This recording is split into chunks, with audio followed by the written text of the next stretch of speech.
Directors, a California nonprofit mutual benefit corporation. Today is Tuesday, June 18th, 2024. It's now 9:30 a.m. We are here in the boardroom as well as available for viewing on TV6, Zoom, and Granicus. I'd like to request that those in the room please silence their phones if they haven't already.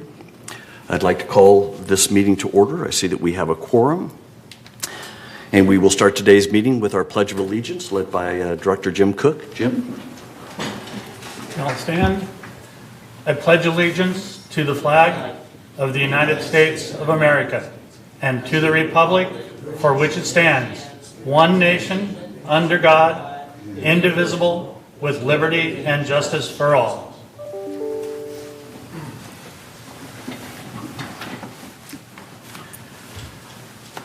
All right, thank you, Jim. It's now time to approve today's agenda.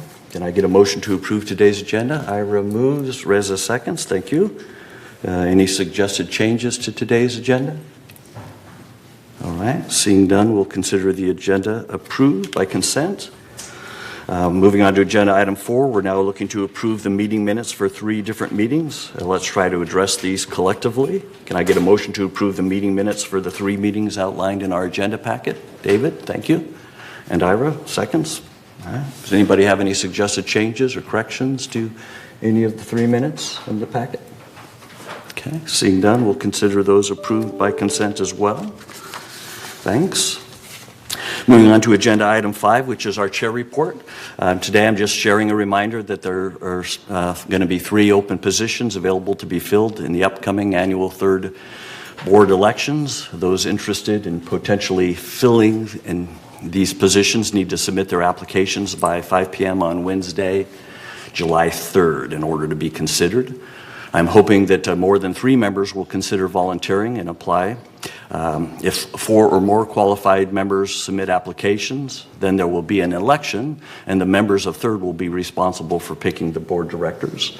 If 3 or fewer applicants apply, then those members will automatically become 3rd board directors with no vote, and increasing the likelihood potentially of some directors that don't best represent the expectations of our members. And just a reminder why you might want to become a 3rd board director if you feel your monthly assessments are too high, and most likely they will be going up next year. Please remember it's the 3rd board that makes the decisions about what our monthly assessment will be. If you feel that there are services that you would like to get and you're not getting, or services you're getting that you don't think members need, it's also the 3rd board directors who determine what services are provided for our mutual. And if you want to protect your property values, you can rely on someone else to do it, or you can join a 3rd board and have better control over community rules and maintenance, which can affect the value of your property. So once again, requesting members to consider joining the 3rd board. If you're out there and interested in volunteering to help determine and oversee the services and costs for our community, I hope you'll submit an application by the end of Wednesday, June 3rd, to participate in the upcoming election. For those of you interested, please speak with the receptionist in the community center to pick up an application. And that completes my remarks for today. As always, thanks for listening, and thanks for your support. You said June 3rd instead of July 3rd. I said June 3rd instead of July 3rd. All right, so you have till Wednesday, July 3rd. Thank you, Jim, for that correction. Can't even read my own notes. All right, we'll now move on to agenda item 6, which is our open forum. At this time, members may address the board of directors regarding items within the jurisdiction of this board of directors and not on the agenda. The board reserves the right to limit the total amount of time allotted for the open forum to 30 minutes. Each member is asked to speak for no more than 3 minutes. A member may speak only once during the forum, and speakers may not give their time to other people. And members not in the boardroom can also share their comments by joining this meeting via Zoom or by emailing your comments to meeting@vmsinc.org to have your message read during this open forum, should time permit. And Michaela, are there any requests for members to speak this morning during the open forum? Yes, we have 3 in-person speakers, and then we have 1 who emailed in that I'll read after. But the first speaker will be Jim Hopkins. Good morning. Good morning. Good morning. Thank you. Jim Hopkins, 966N. The secretive vote initiated by the third board leadership to recall without cause represents the disturbing misuse, abuse, and weaponization of this rule to force compliance where there is disagreement and obedience where there should be discussion. It is cynical and destructive to this community to use recall in this way. Third board leadership has increasingly dealt in secret and showed little interest in working with GRF in a collaborative way. Third leadership at GRF meetings and at committees appears to cast judgment and critique as opposed to solutions, competition as opposed to collaboration, and offer no opinion on complex issues. Now there appears to be another concerted effort to gut GRF's experienced and effective leadership. The current recall vote is the third attempt in 9 months to recall the president and a key member of the GRF board. The first 2 attempts to recall me and President Bunny Carpenter failed because of the Open Meeting Act violations. The current vote to recall was camouflaged in an open meeting announced to select 2 third board representatives to the VMS board. The Golden Rain Foundation Trust created a durable structure to govern and manage this community. Per the trust, the GRF board is responsible to provide and manage regular amenities and services to the mutuals and uses the VMS company, a separate community-owned membership corporation, to provide this responsibility. The mutuals determine the service level they need and want. There is not a hierarchy relationship with GRF and the mutual boards, but there is a collaborative system by which the mutuals fully participate in GRF decisions and VMS service delivery via their mutual membership in over 16 GRF committees, as well as their own mutual committees. For certain major decisions, the corporate members representing the residents meet to review and decide to decide these issues. GRF has no vote in these meetings, rightfully so. However, the corporate member meetings are very poorly attended by residents. Thus, these decisions often become subject to mutual board politics and preference, not data-driven decisions. For the space planning decision, GRF has purposely involved direct resident feedback at the committee level and will continue this meaningful resident involvement throughout this and all future decision processes of this type, up to and including corporate member meetings. Self-serving and inappropriate recalls are destructive to the governance of this community and have no place in our governing process as a way to get your way. The process is in real jeopardy, folks. But this can only happen when residents allow it with apathy. Wake up, get involved, it's your community. Thank you. Thank you, Jim. Next speaker is Chris Collins.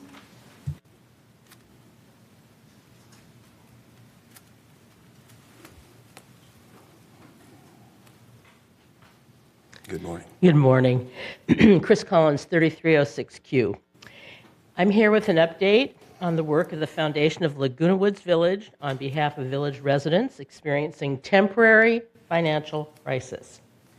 Together, the Foundation and village clubs can make a difference. The Foundation of Laguna Woods Village welcomes the opportunity to work with village clubs to engage residents in good neighbor activities that will strengthen our sense of a shared community. We can make our great neighborhood even greater.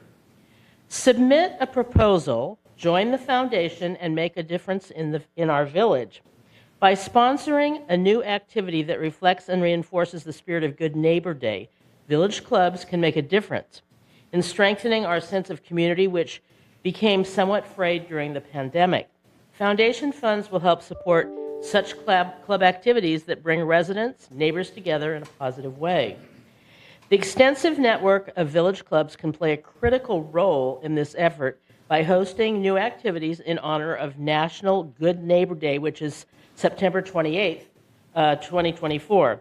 Neighbors can be any village residents, not just someone who lives near you, but activities must be undertaken during the month of September 2024. Consider how your club can reach out to engage less connected individuals who may benefit from more social interaction.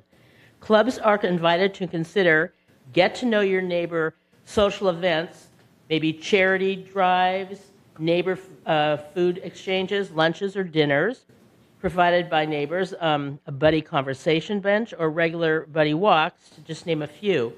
The recent Community Bridge Builders One Song, 300 Voices event, which was in March, is a very good example of a community-wide Good Neighbor event. The short application for participating in this effort is to be found at tinyurl.com/LWVN Neighbor. Using funds from a special bequest to encourage participation, the foundation anticipates that 5 village clubs will be rewarded up to $500 each. This outlay of funds can reap great rewards for village residents. So make your club the star of this effort. Only village clubs that are approved by the Recreation Department may apply. The submission deadline is June 28th, 2024, which is coming up. Applications can be submitted to the foundation of LagunaWoodsVillage.com. And for any questions about your mini proposal, contact the foundation at comline.com. And we look forward to your participating and your great ideas. Together, we can make a difference. Thank you. Thank you. Next speaker is Robert Muchnick.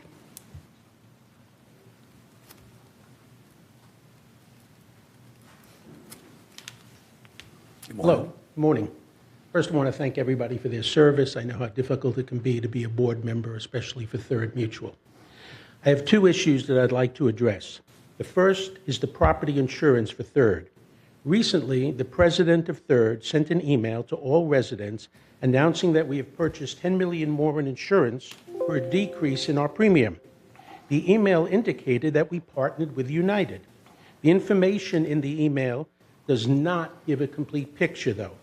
United is sharing the first $225 million, and Third purchased $50 million on top of it by itself. What this means is that if there is a fire that takes place in both Third and United at the same time, Third would only have potentially a maximum of $162.5 million of insurance.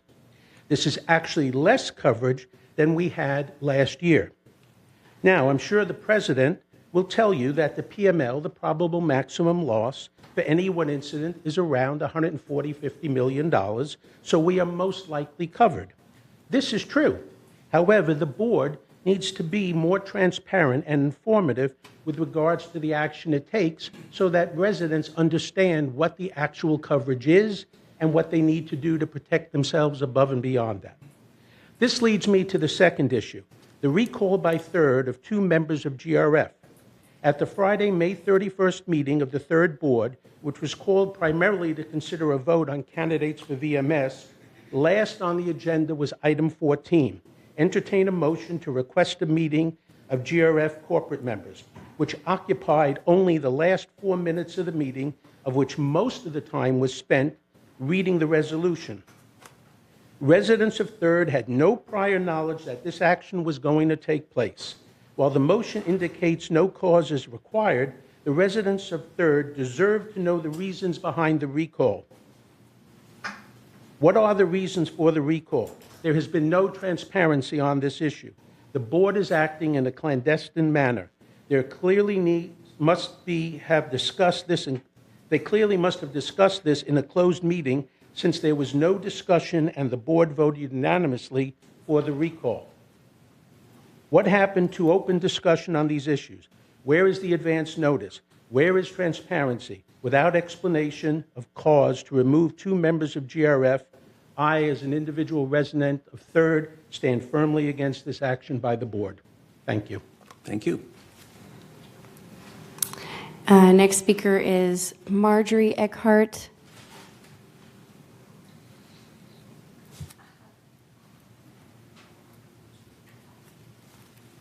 Hello, this is my first time here. I'm a owner of 2338 Unit C, and my mom owned it first. It's been in the family for 20 years, but we have a continual problem that the drain backs up and floods over the kitchen sink into the residence, and it does damage when it does it, and it's black. And my tenant isn't happy with that. So I've asked if they could just check it every 6 months to see if there's any clogs, because there's 4 units attached, and the drain goes down under my unit, right underneath my sink. And I know you can't redo the plumbing, but is it possible that somebody could come out every 6 months and make sure that there's no clogs in the drain? They told me, I called other places, you know, the services, and they said, no, I had to come and ask you if that could be done. So I'm asking you, can that be done? I guess you get back with me later? We will. Okay. Thank you, Ms. Eckhart. Thank you. And then I'll read an email that was sent in by Peggy Moore. And they stated, my name is Peggy Moore, and I am sending this message to support Jim Hopkins in his existing position. The recall that was suggested by the third president does not have any foundation. I've worked with Jim on the audit committee for a number of years. I know how deeply Jim cared about every resident in this community. I also support his decisions because I know they're well-founded and well-researched. Possibly our third board president should take the time to listen and, yes, learn from Jim and set aside his agenda. Thank you. And that is all for open forum. Thank you. All right.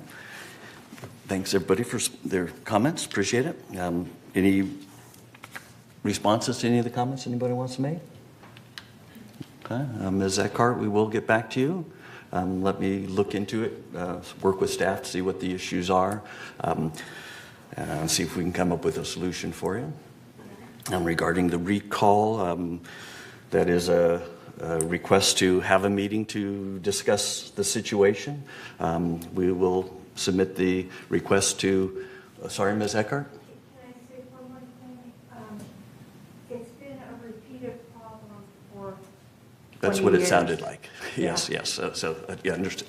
Current recall, we're going to request a meeting to have the discussion, and we will share our comments at that time, assuming the meeting happens. Any other comments or responses? All right. Thank you. I'm going to move on to agenda item 8, which is CEO report. Siobhan, good morning. Thank you. Thank you, President Laws, honorable members of the board. This morning I wanted to start off with the budget schedule, just as a reminder to residents. Third Mutual will be reviewing version 2 of the budget on Monday, July 15th at 9:30 a.m. here in the boardroom, and then version 3 of the budget on Monday, August 19th at 9:30 here in the boardroom, with budget adoption slated for the September open board meeting on September 17th. Next, I wanted to touch on the Clubhouse One beautification program. It's started on March 4th and remains on schedule for completion in late August. Key milestones completed to date include relocating the user groups and activities, demolition, establishing the temporary bus service hub next door by the library, exterior and interior painting, flooring replacement, and drywall patching. Other ongoing tasks are proceeded as planned, including window replacement, electrical work, ballroom fireplace renovations, and bathroom upgrades. Other work not part of the original beautification project, but that will be completed during the closure, include pool replastering, new pool chemical distribution system, parking lot rehabilitation, and beam replacement in the shuffleboard and archery rooms. Here are some photos that we wanted to share of the progress. On the left side of the screen is the multi-purpose room as it currently stands, and on the right side is the new billiards room, previously the art room, and you can see the new window installation there. The next slide shows the restroom tile installation, and then the pool locker room, both post-demolition and the start of the build back of the new pool locker rooms. And then here is a conference room post-demolition and as the conference room is being rebuilt. So we're excited that this project remains on schedule. I also want to share an important resident services enhancement. Automated emails are now being sent for common area requests. These includes things such as laundry room repairs, street lights, rodents, shrubs, and so forth.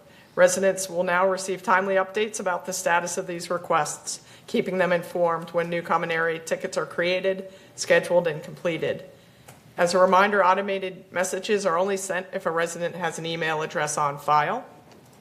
Residents can also view common area tickets now via the resident portal. This provides a transparent, convenient way to stay updated on the progress of common area tickets submitted by residents for any location in the village. Why this update matters: the system previously focused only on requests submitted for one's manor. This new functionality allows residents to monitor resolution of these issues with the same efficiency as tickets associated with manors. These enhancements are more efficient and responsive to the needs of our residents, further heightening our residents' customer service experiences. Resident services and our communications team have also collaborated to provide a comprehensive information pamphlet that shows residents all of these self-service options available to them in the village, detailing the resident portal, dwelling live, contacts, and more. It is available in resident services, at the concierge desk, and in clubhouses. This initiative aligns with the VMS strategic plan to enhance resident services and improve overall satisfaction with the community. I'd also like to provide an update on the new village website. This has been a long-term goal to get the website redone. The design phase, a major project milestone, is now complete. This phase identified key functionalities, design elements for residents, board members, vendors, realtors, and staff, and created design wireframes that align with brand guidelines, vision, and resident expectations. Currently in progress is the development phase that focuses on document handling, the search feature, and single sign-on integration for our residents. I want to mention that we've collaborated with residents for user testing, enhanced resident engagement, and operational transparency. So my thanks to the residents who've been involved in this project. The project completion date is estimated to be late August or early September. The Recreation Department wants to notify users that there will be a full Gate 12 facility closure on Monday, August 12th. This will allow for a one-day slurry coat of the parking lots and striping of those parking lots. On this day, all activities will be closed, including golf, Restaurant 19, pickleball, lawn bowling, pool 2, and clubhouse 2. Security Services is planning an Earthquake Hero disaster preparedness event. This is going to be scheduled likely 1 month prior to the Great Shakeout, which is on Thursday, October 17th. This will provide residents with access to vendors to help educate and supply residents with their earthquake preparedness supplies. It will provide an earthquake simulator experience. Orange County Sheriff and fire authorities will host booths to discuss their disaster strategies. A Northridge earthquake video will illustrate how neighbors help neighbors during rescue operations, shepherding them to safer shelter to relieve local first responders who were overwhelmed during that quake. So we look forward to giving you the firm date on this event, but look forward to having the event in September. I'm also pleased to announce a customer service enhancement that allows staff now to monitor SCE, that is SCE, lighting repairs within the village. VMS has successfully gained access to SCE's ticket system, which allows for efficient work progress monitoring by staff, identifying work that's taking longer than normal to complete, and helps ensure faster service to our community.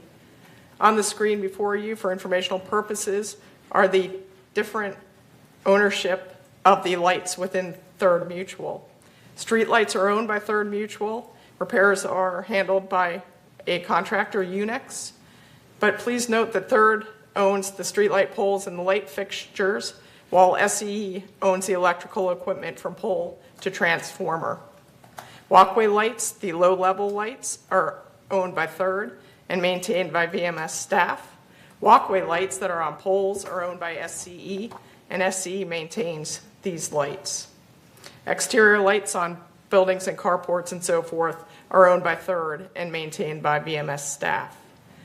Since there is a hybrid of responsibility for the lighting issues, please contact resident services to create internal service orders, regardless of who owns and maintains the lighting.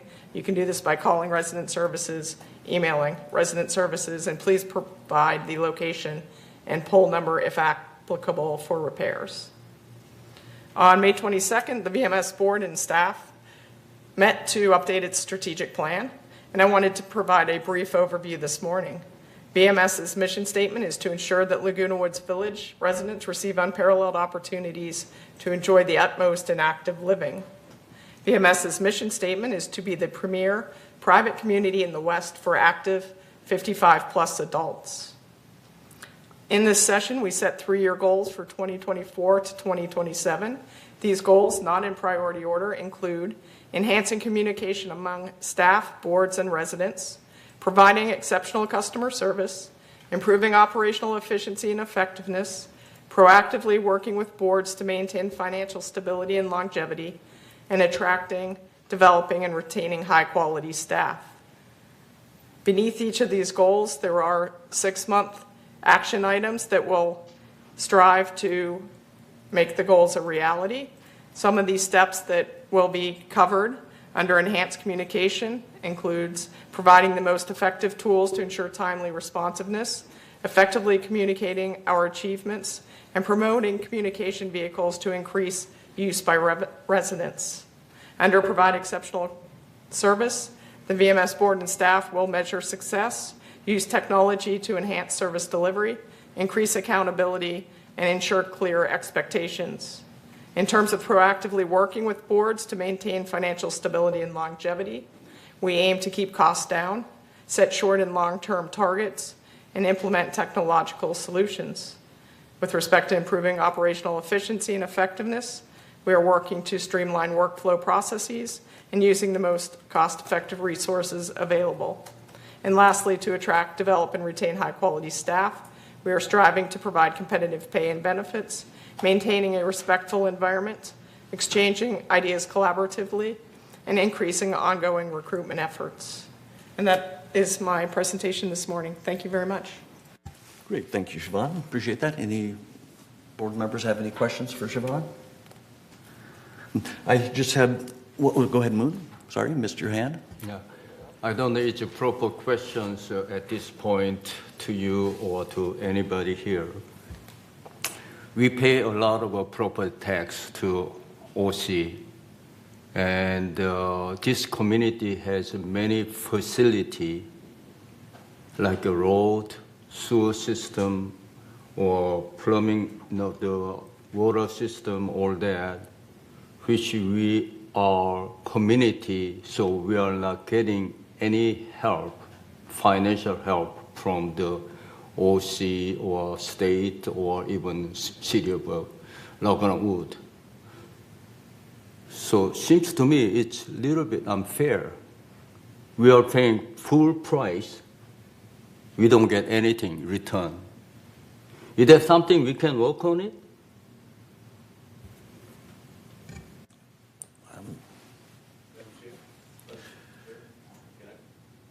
Feel free, Mr. Hopkins. Director Hopkins, I should say. Have you heard of the CIA group? It's a national group, and we've got our local chapter. They are actually working to get some tax abatements and those types of things as a result of communities like this. Now, it's a lobbying effort. It's not anything that one person can do or one organization can do, but it's a lobbying effort, and it's ongoing.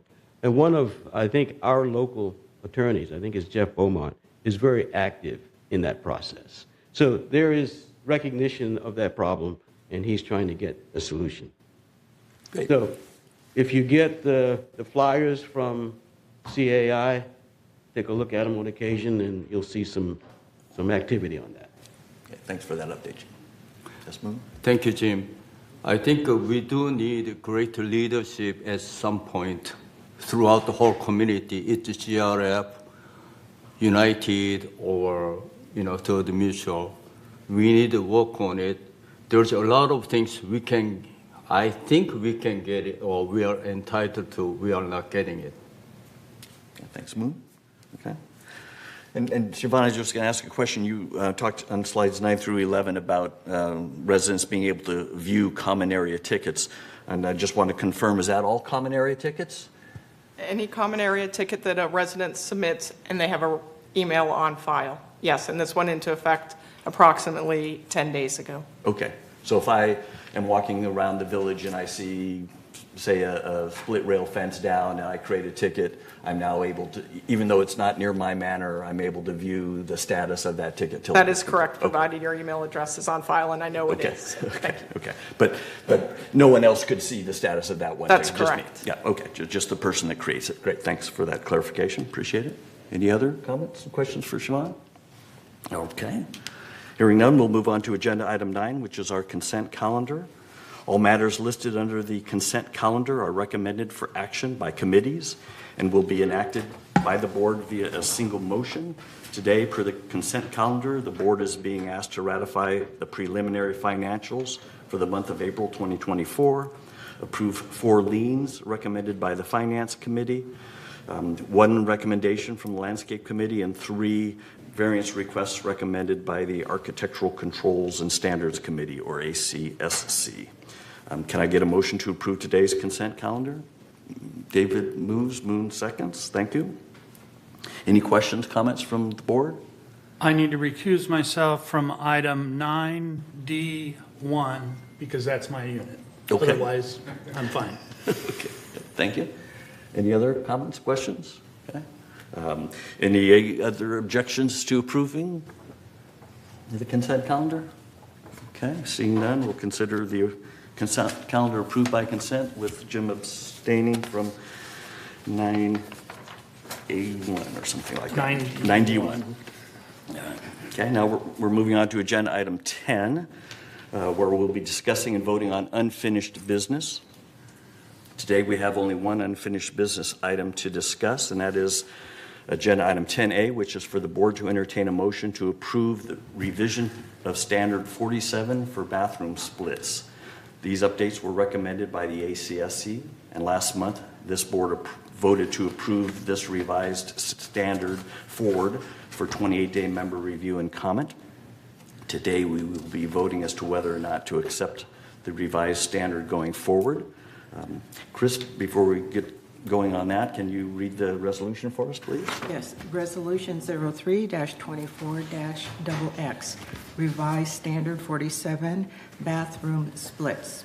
Whereas the Third Laguna Hills Mutual recognizes the need to amend standards and create new standards as necessary, and whereas the Mutual recognizes the need to revise Standard 47, Bathroom Splits. Now, therefore, be it resolved, June 18, 2024, the Board of Directors of this corporation hereby adopts resolutions and amendments to Standard 47, Bathroom Splits, as attached to the official minutes of this meeting, and resolve further that Resolution 03-18-22, adopted February 20th, 2018, is hereby superseded and canceled, and resolve further that the officers and agents of this corporation are hereby authorized on behalf of the corporation to carry out this resolution. Okay. Thank you, Chris. Can I get a motion to approve the updated standard before we discuss it further? Chris moves, Moon seconds. Thank you both. Any questions, comments from board members regarding this standard? Yes, Reza?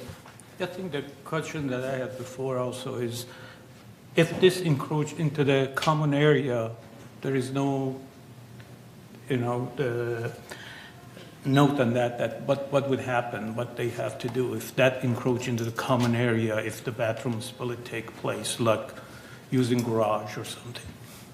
Okay.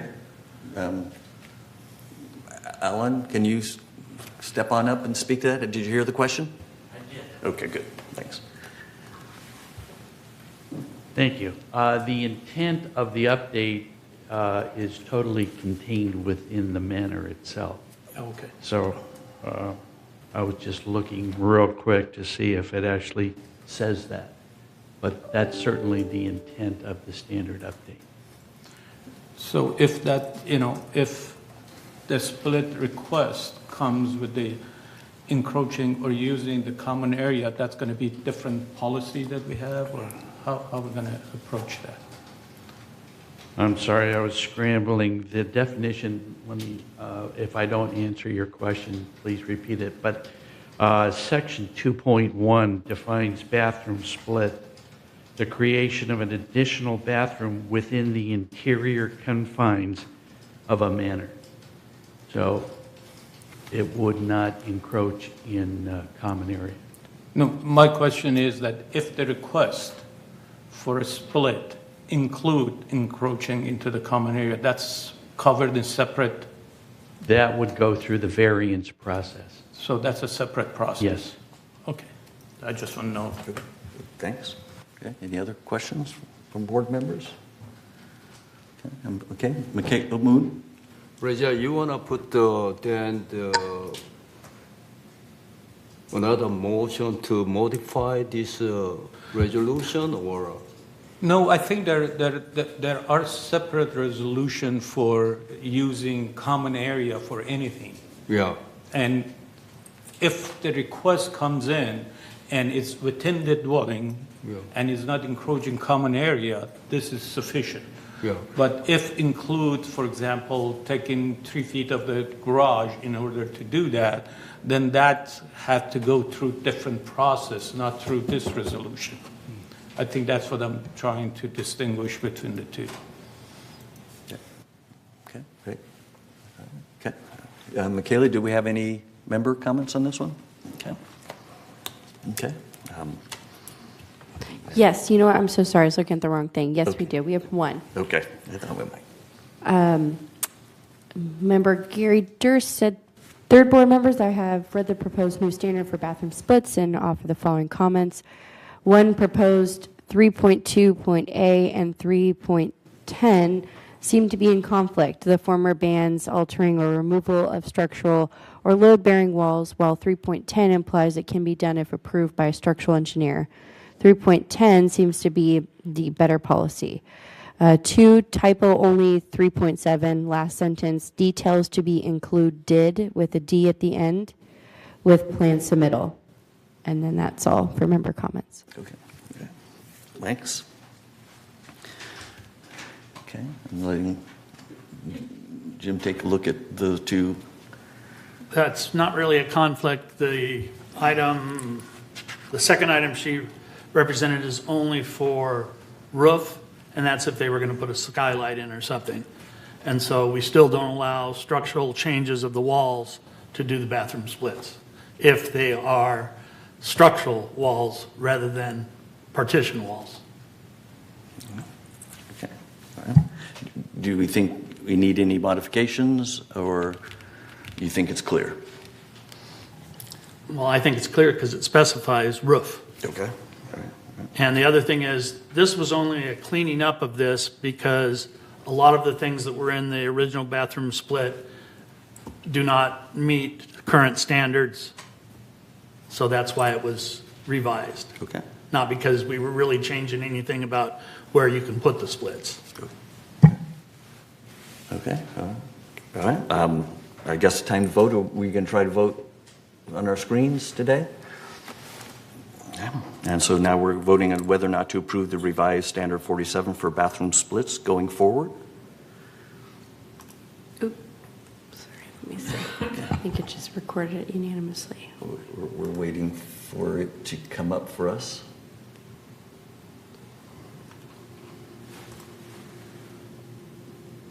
It's under the original for motion. Yeah.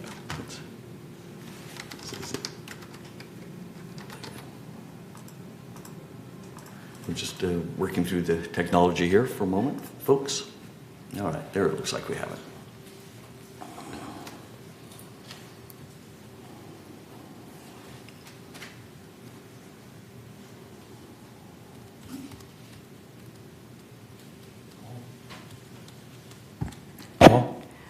Brad, are you voting for the item? Yes. Thank you. Michaela? My screen isn't functioning, so. Okay, thank you. And is SK voting today? I vote yes. Okay, thank you, SK. Thank you, everyone. So this passed 9 yeses, 0 noes, 0 abstentions. Andy, Ms. Jules, okay.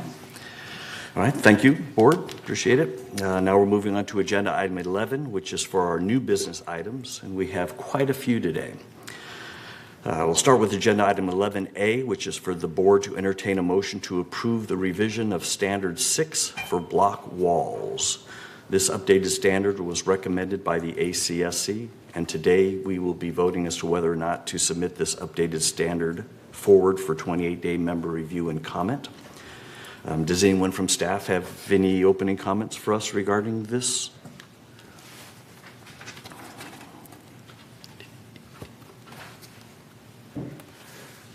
I can give you a general highlight. It's best found under the discussion section of the staff report.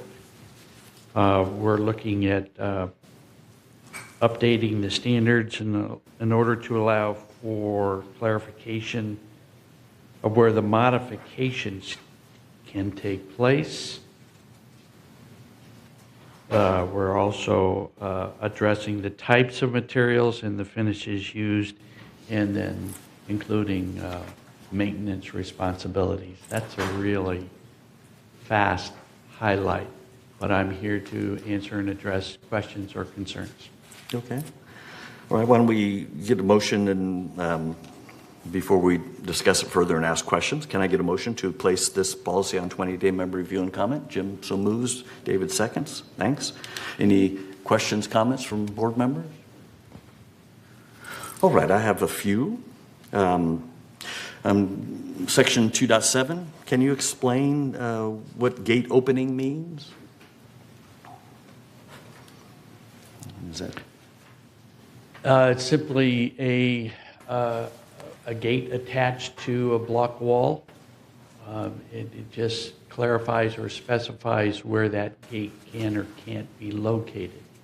Okay. If it is within the patio area or exclusive use common area, it's allowable, but you cannot, we're recommending you do not install a gate that opens into common area for egress purposes.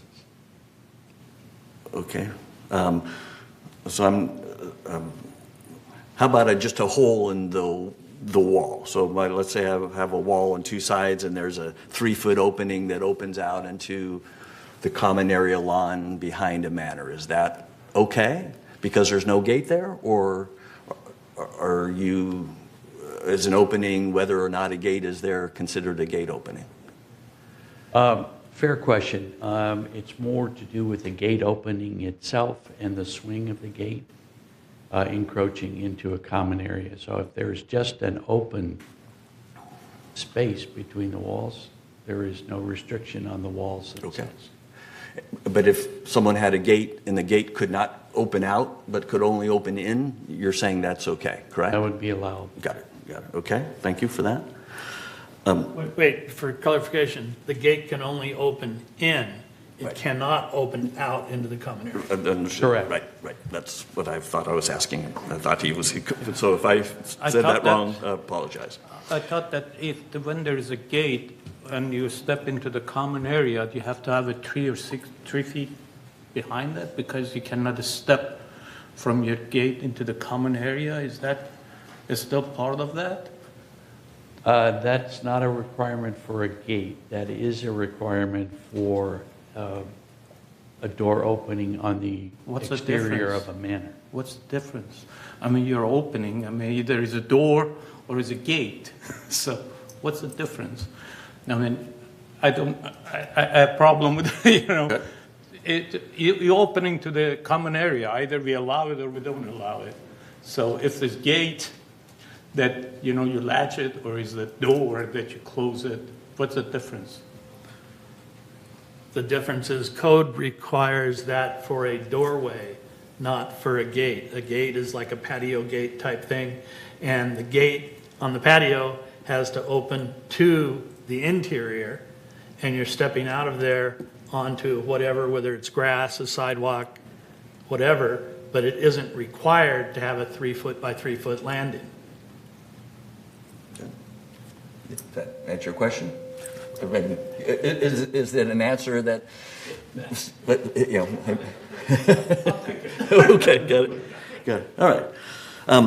So 2.8 on the section mentions that block walls can be built on or bordering the exclusive use common area or patio slab extension. To me, if it's bordering, that means it would be on common area, I think, and in my mind. So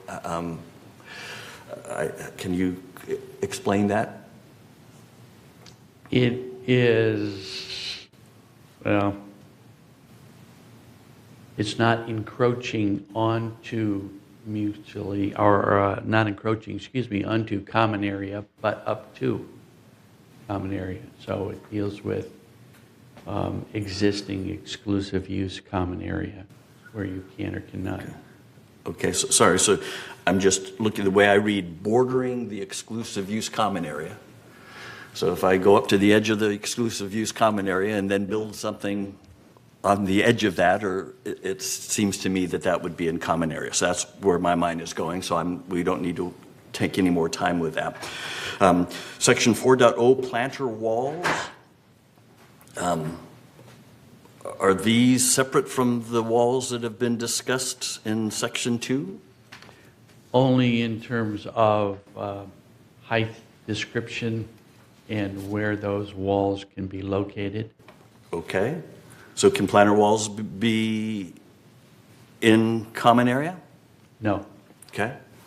So I can't build a planter wall around, say, a planter area that was yellow staked by landscaping and I've got plants in. And when I say I'm just kind of saying general me. Right. No, I understand. Okay. So I would probably request this be rewritten a little bit to clarify that planter walls are separate from Section 2. Section 2 says, Section 2.4 says no new walls under applications. It doesn't say that it's a patio wall or anything like that. It just says, can't be less than 12 inches. 2.4 says that. And then 4.3 says can't be higher than 12 inches. So if the only wall I can create is 12 inches tall, it's fine. But otherwise, there's a little discrepancy there. And then 5.2. 5.2 mentions sprinklers within a patio area. And that mentions that it kind of states that any sprinklers within a patio area cannot be connected to the mutual's irrigation system, which tends to imply to me that they would then be connected to the home's system, which would be potable water. And is that something that we want to support? Fair question. Okay. That's the way the current standard reads. Okay. We can certainly look at amending that. Okay. All right. So I'll leave that to the ACSC. All right. Any other questions, comments? Those were mine. Okay. All right. Do we have any member comments on this? Okay, great. So just to move things along, we're time to vote, I guess. We're going to vote on whether or not to submit this updated standard forward for 28 member review and comment.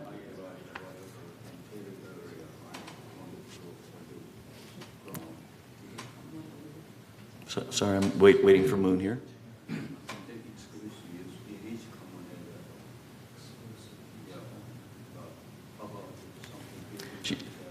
You can ask us all, Moon. So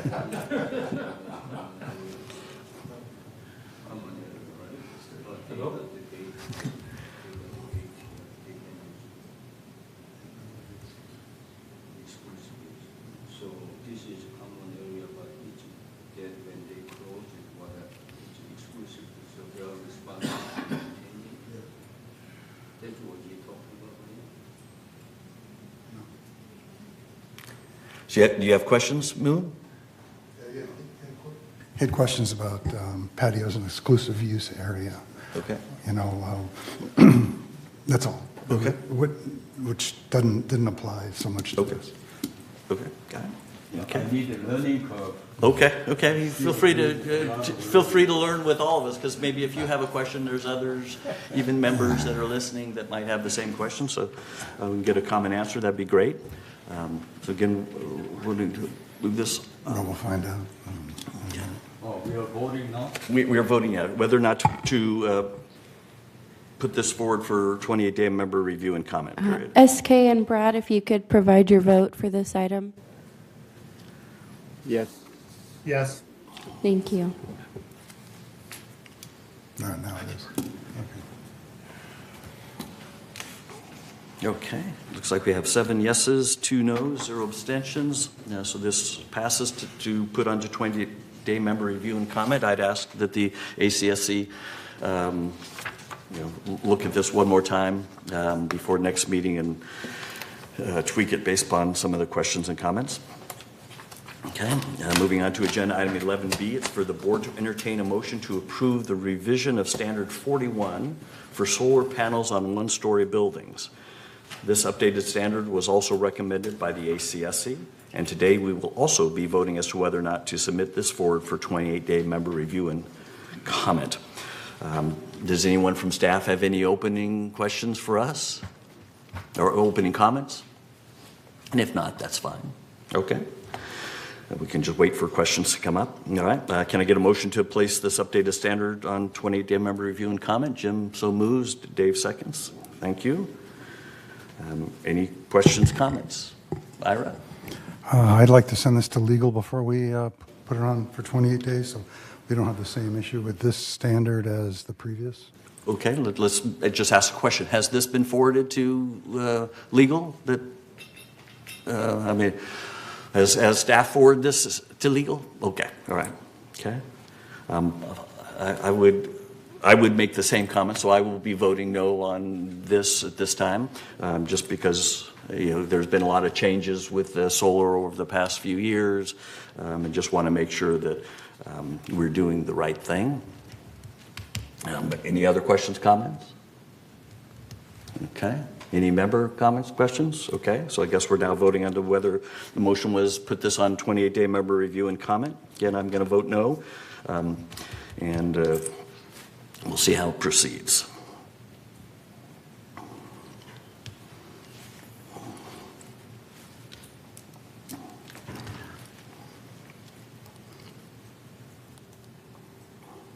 SK and Brad, if you could provide your vote. I'll abstain. Brad votes yes.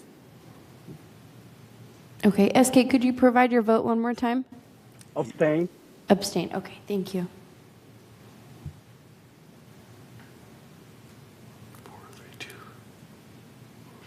432. Okay. All right, so this passed. 4 yeses, 3 noes, 2 abstentions. All right, so we'll go on 20-day member review and comment. In the meantime, I'll send it to our legal team to take a look at, see if they can comment before our next meeting. Agenda item 11C is for the board to entertain a motion to approve the revision of standard 41A for solar panels for 2-story buildings. This updated standard was recommended by the ACSC, and today we'll be voting as to whether or not to submit it forward for 28-day member review and comment period. Can I get a motion on this one? Jim, you move to put it on 28-day member review and comment, I'm assuming, all right? Okay. Second, David, all right. Any discussion? I make the same comment myself, so I think Ira and I are... Yeah, I would like to send this to legal to make sure that there is some conflicts between this one and the standard 41. Okay, so between the two, 11C and 11B, okay. Now, if you could share those specific concerns that you have with the ACSC chair over the next few days, that'd be great. Okay. All right. Any other questions, comments on this one? Yes. I think the whole purpose of putting it at 28 is to get more input before final approval.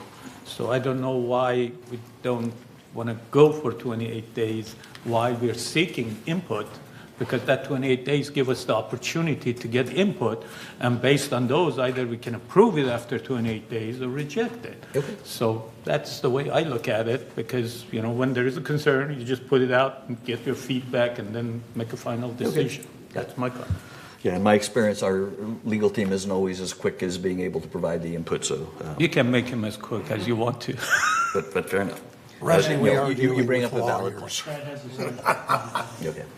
All right, and Brad, you had something you wanted to say? Yeah, the only thing I was going to say is the regulations change fairly continuously for solar.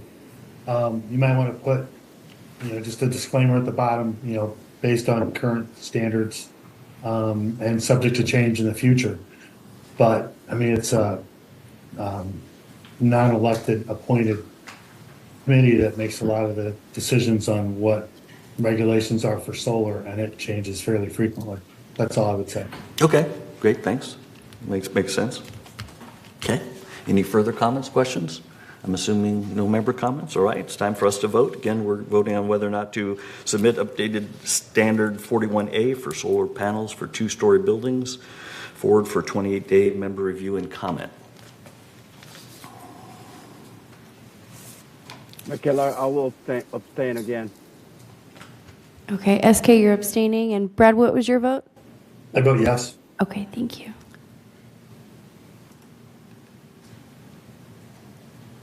All right, so something's amiss. Oh, Andy showed up. Hey, Andy. He snuck in. He voted. Okay. He voted. Okay. So this one didn't pass. So it's 4 yeses, 5 noes, 1 abstention. Okay. So I'm sure it'll be worked out with legal. I'll work to get their feedback on both of these before our next meeting. Yeah, I think my argument wasn't good enough. All right. So thanks, Board, for that. All right, we're going to move on to Agenda Item 11D, which is for the Board to entertain a motion to approve the 2025 Collection and Lien Enforcement Policy. This updated policy was recommended by the Finance Committee. This policy remains consistent with the 2024 version and required only 2 minor modifications. The first, updating the year from 2024 to 2025, and the second, editing the title section on section number 12, the text 30-day pre-lien notice to simply pre-lien notice. So we just struck 30-day off of that section title. Today we will be voting as to whether or not to submit this updated collection and lien enforcement policy forward for 28-day member review and comment. Can I get a motion to place this policy on 28-day member review and comment before we discuss it further? Ira moves. Chris seconds. Was that Chris? You raising your hands? Okay. Thank you. Any questions from any members? Okay. Fairly straightforward in my book. Any member comments? All right. It's time for us to vote. No comments from the board or third board members. Again, we're voting as to whether or not to submit this lien policy forward for 28-day member review and comment period. Okay, SK, you said you're voting yes? Yes. Okay, thank you. Brad votes yes. Okay, thank you.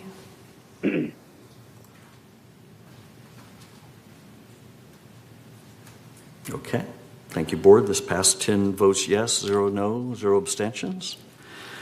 All right, moving along. Thanks. Agenda item 11E is for the board to entertain a motion to approve a passive business policy and application. This updated policy was recommended by the Resident Policy and Compliance Committee. This policy has not been updated since 2001 and has now been updated to remove references to Mutual 50, language that's clarifying the intent of the policy since the last 23 years and make other housekeeping changes by making the language consistent throughout the policy. So mainly clarification type changes, but nonetheless, today we'll be voting as to whether or not to approve and submit it forward for 20-day member review and comment. Can I get a motion to update motion to approve this policy forward for 28-day member review and comment? David, thank you. Second. And Chris, thanks. Any questions, comments from the board? Hopefully everybody read it. Okay, all right. Any member comments? All right.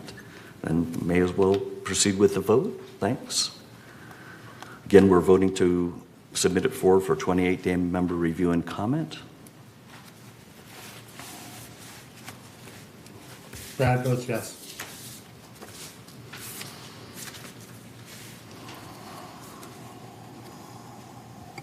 SK, what's your vote? Oh, yes. Thank you. Okay, so this one also passed 10 votes yes, 0 no, 0 abstentions. Thank you, board. Appreciate you having read everything and moving us along. Agenda item 11F is for the board to entertain a motion to approve the rules for board meetings. These updated rules have been recommended by the Resident Policy and Compliance Committee. These rules have been updated to include member-requested hearings and the meet and confer or internal dispute resolution or IDR discussions to be included in the executive session portion of this policy.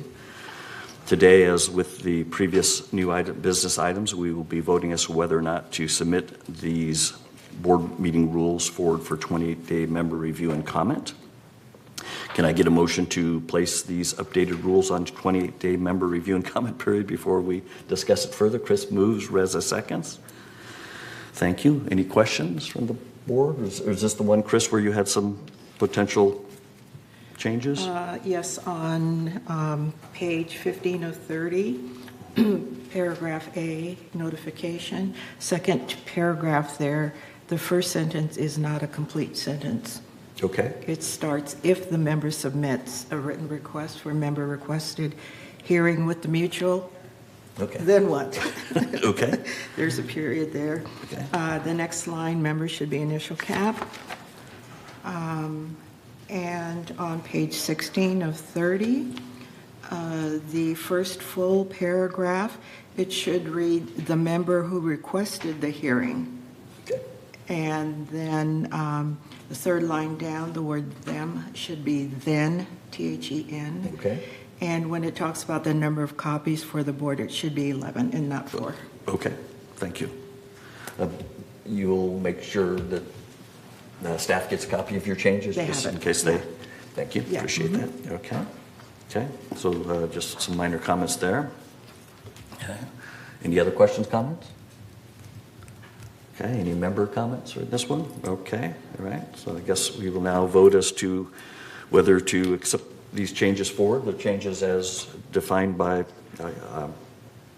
Chris. I think we can make those changes and submit those forward for 28-day member review and comment. Brad votes yes. SK votes yes. Okay, this passed 10 yeses, 0 no's, 0 abstentions. Thank you, board. Put that forward for members to review and comment upon. Moving on to agenda item 11G. It's for the board to entertain a motion to approve updates to Third's financial qualifications for purchasing a manor in Third. These updated qualifications were recommended by the Resident Policy and Compliance Committee, and today we'll be voting as to whether or not to submit them forward for 28-day member review and comment. I see Jeff's up here, so Jeff, can you share any opening comments for the board and members regarding this? Yes. Good morning, directors. Third financial qualifications have not been thoroughly reviewed for many years. We have different years for the varying requirements, so I'll break these down for you. If you go to page 4 of 34 of 11G, the first one, net worth requirements, have not been reviewed since 2005. The current requirement amount is $125,000. The inflation rate from 2005 to 2024 is almost 60%. So we calculated the new requirement up to $189,875. The committee unanimously voted to round it up to $200,000. For the annual income requirements, those were last reviewed in 2016, and the current requirement is $45,000. The inflation rate for that one is 30.1%. So the board decided that would come out to $58,545. The committee ruled to round it up to 60,000. For the guarantor and multiple unit owners, these were last reviewed in 2003. The current requirement is $200,000. The inflation rate from 03 to 2024 is 69.7%. So this would put the new requirement to $339,400. The committee agreed to round that up to $340,000. The annual income, it's at the bottom of page 4 and continues on to page 5. That was last reviewed, most of the recent. Wait, we're Yes, sir. We thought you did annual income already from 45 to 60.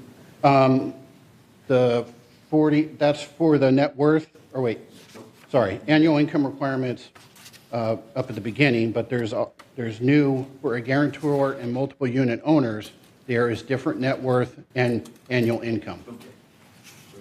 Sorry for the confusion on that one. So sorry, just what page we're looking. We don't see the breakdown. Okay. On the bottom of page 4, and then it continues on to page 5. Okay, I thought You have a guarantor, and then, Okay, so you did the 340, now you're going to talk about the 182? Is that 100? yes, Oh, correct, okay, yes. got it, Okay. Okay, now I see it. Yeah, so on that one, it was last reviewed in 2020. The current requirement is 150,000. Inflation rate is 20.7, so that comes up to 181.50. The committee decided to round that up to 182,000. So the total requirements show on page 5 the new calculations if everything gets approved. And just clarifying, the purpose of net income requirements and annual income requirements is mainly to help ensure that whoever buys into third is able to continue to pay their monthly assessments. Exactly. Because if they don't, we all do, Yep. essentially. Correct.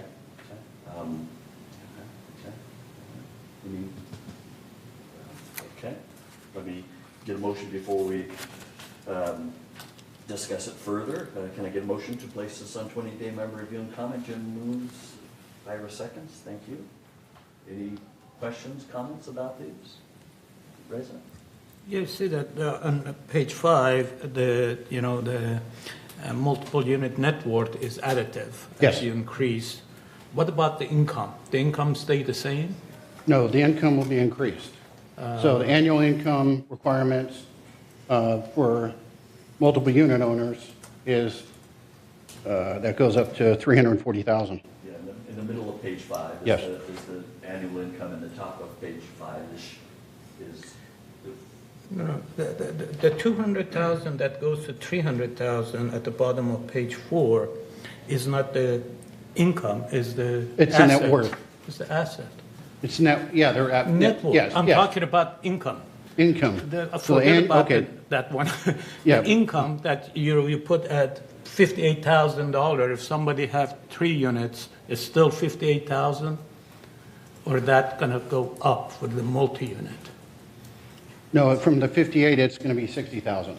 Middle of page 5. middle of page 5. Yeah. I know, but You're mixing guarantor with buyer. Yeah. no. I'm talking about the buyer. I'm a members and I have 3 units. Now I know that my asset is 200 for the first, 400 for the second, 600 for the Yep. third. It's not the same pot, but my income when I bought the first one is 58,000. Now I bought the second one. My requirement goes up for the income, or it stays at the 50. It's only $60,000. Only $2,000. No, it's there, I think you may. At the bottom of page 5. So page 5, right? 60,000. 60 plus 30, plus 30, plus 30. Oh, okay. I missed Yes, it. Okay, okay. yeah, I got it. I got it. We're good. No problem, it's a lot of stuff, so. I wanna make Yeah, sure- it's a lot of numbers, confusing. Yes, you can. Okay. Okay. So the annual payment for 3 units is about $120,000. Move. Yeah, I just want to clarify for all the residents. Did that include the automatic review or automatic escalation of the purchasing of the qualification price? Yeah, well, these automatically calculate based on the number of units. So annually or 5 years, 3 years, is it escalating, automatic review? No, or- we did not set anything for it to automatically escalate. So we have to review We have to each review time. again. We can Yeah, I come just back and want to review make after that 5 clear years. to everybody understand. Yeah. Look like Brad had a question or comment? Yeah, I'm just, I mean, I understand tying it to inflation, but the reality is, I mean, the HOA dues are 10 grand a year. Most folks are, paying cash for units. 60 grand seems like it's a pretty high threshold and maybe a little bit higher than necessary. The other thing you could look at, I mean, I don't know what the HOA dues have grown between '03 and 24, probably even more than what you're looking at.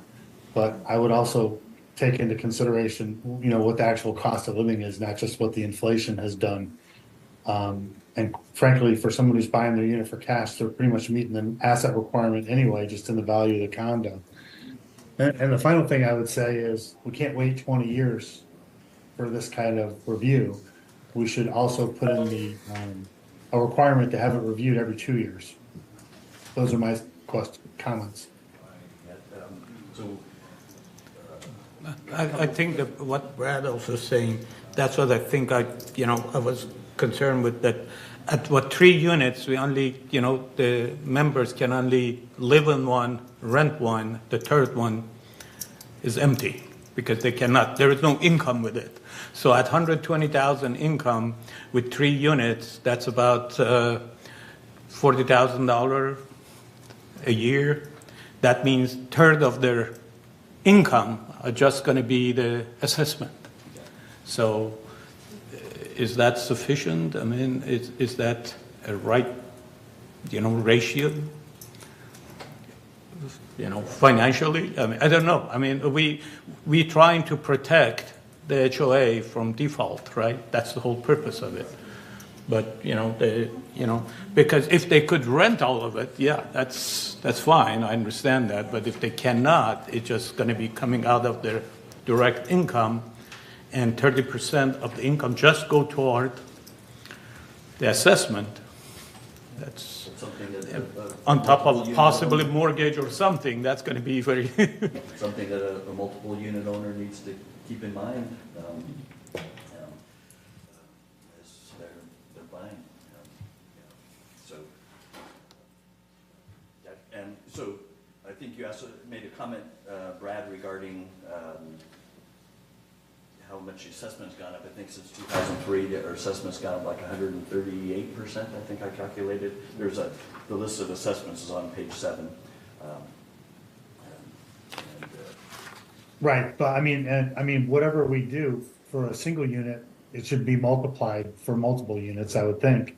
But my point was, I don't know that it requires 60 grand a year in annual income to live here if your home is paid off and your HOA dues are $10,000 a year.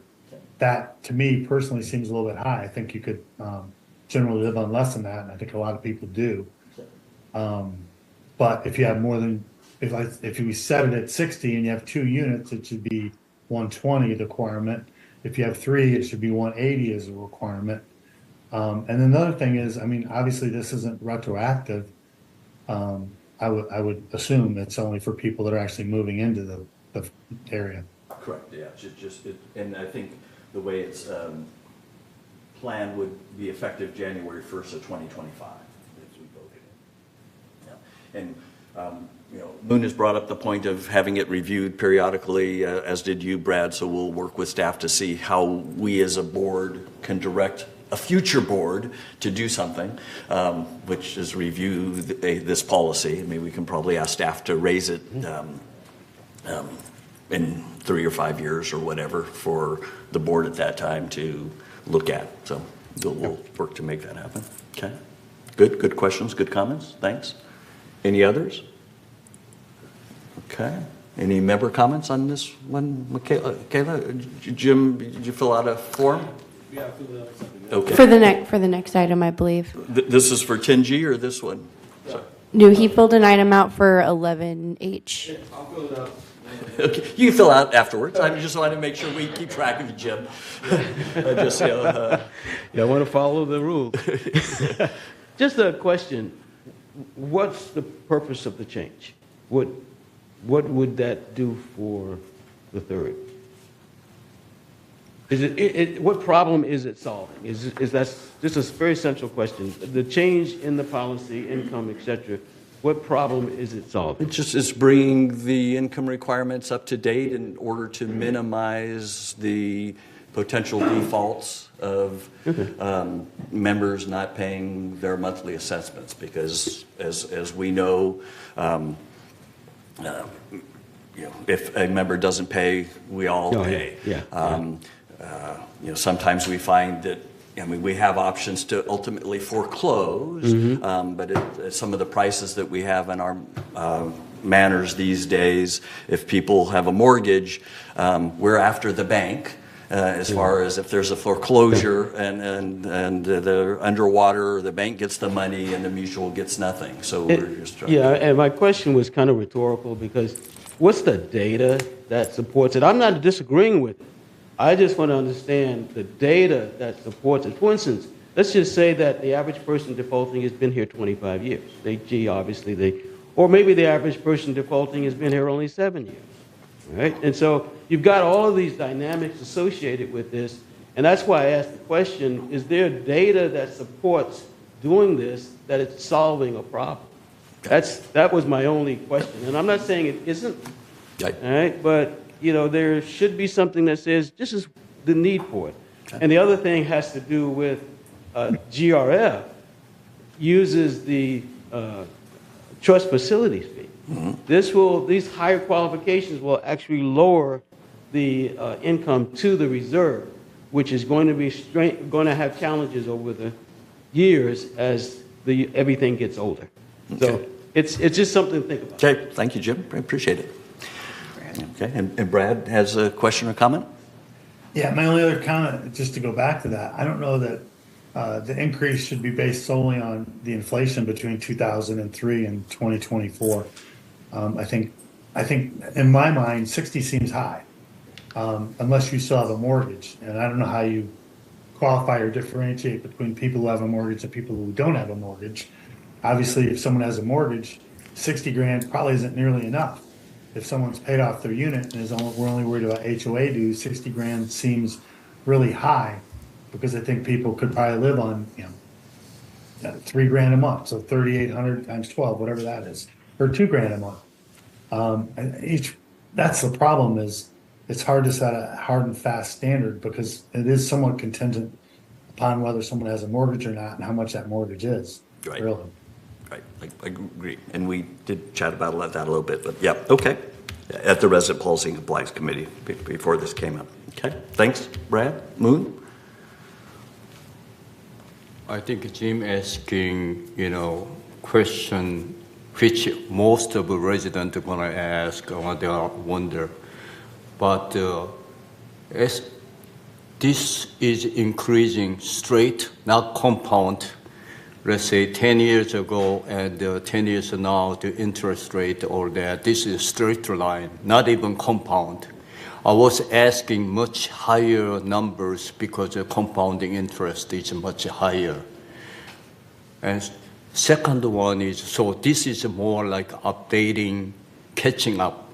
Second one is the qualification of a finance. There's many aspects of what kind of neighborhood, what kind of resident we want to have.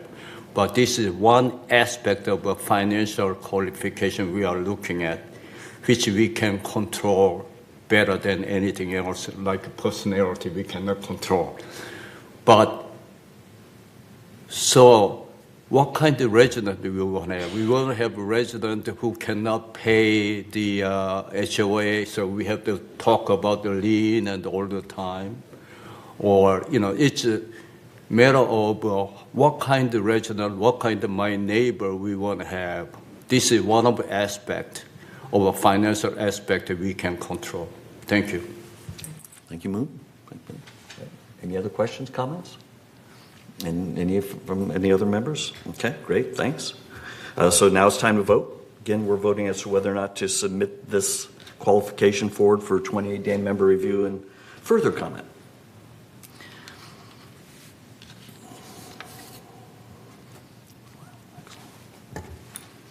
I vote yes.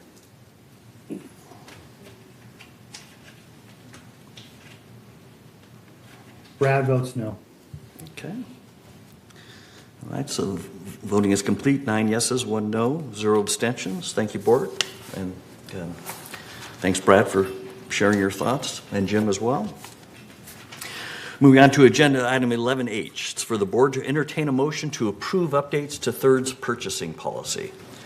Matter of fact, I was the one that recommended these changes as a result of being asked to sign a $1 million contract that had not gone out to bid, and for a vendor that the full board had never heard of or approved. When I asked staff about it, they kind of said this was an annual type of contract, and per our current purchasing policy, my understanding is, and their reply was that annual contracts didn't need to follow the same kind of process to be bid and to be approved by the full board.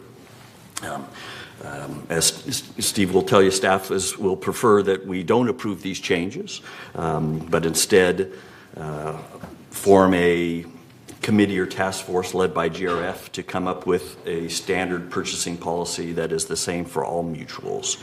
So if we want to proceed with these changes today, we'll make a motion and vote as appropriate. So first, Steve,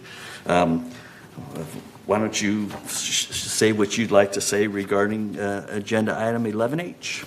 Thank you.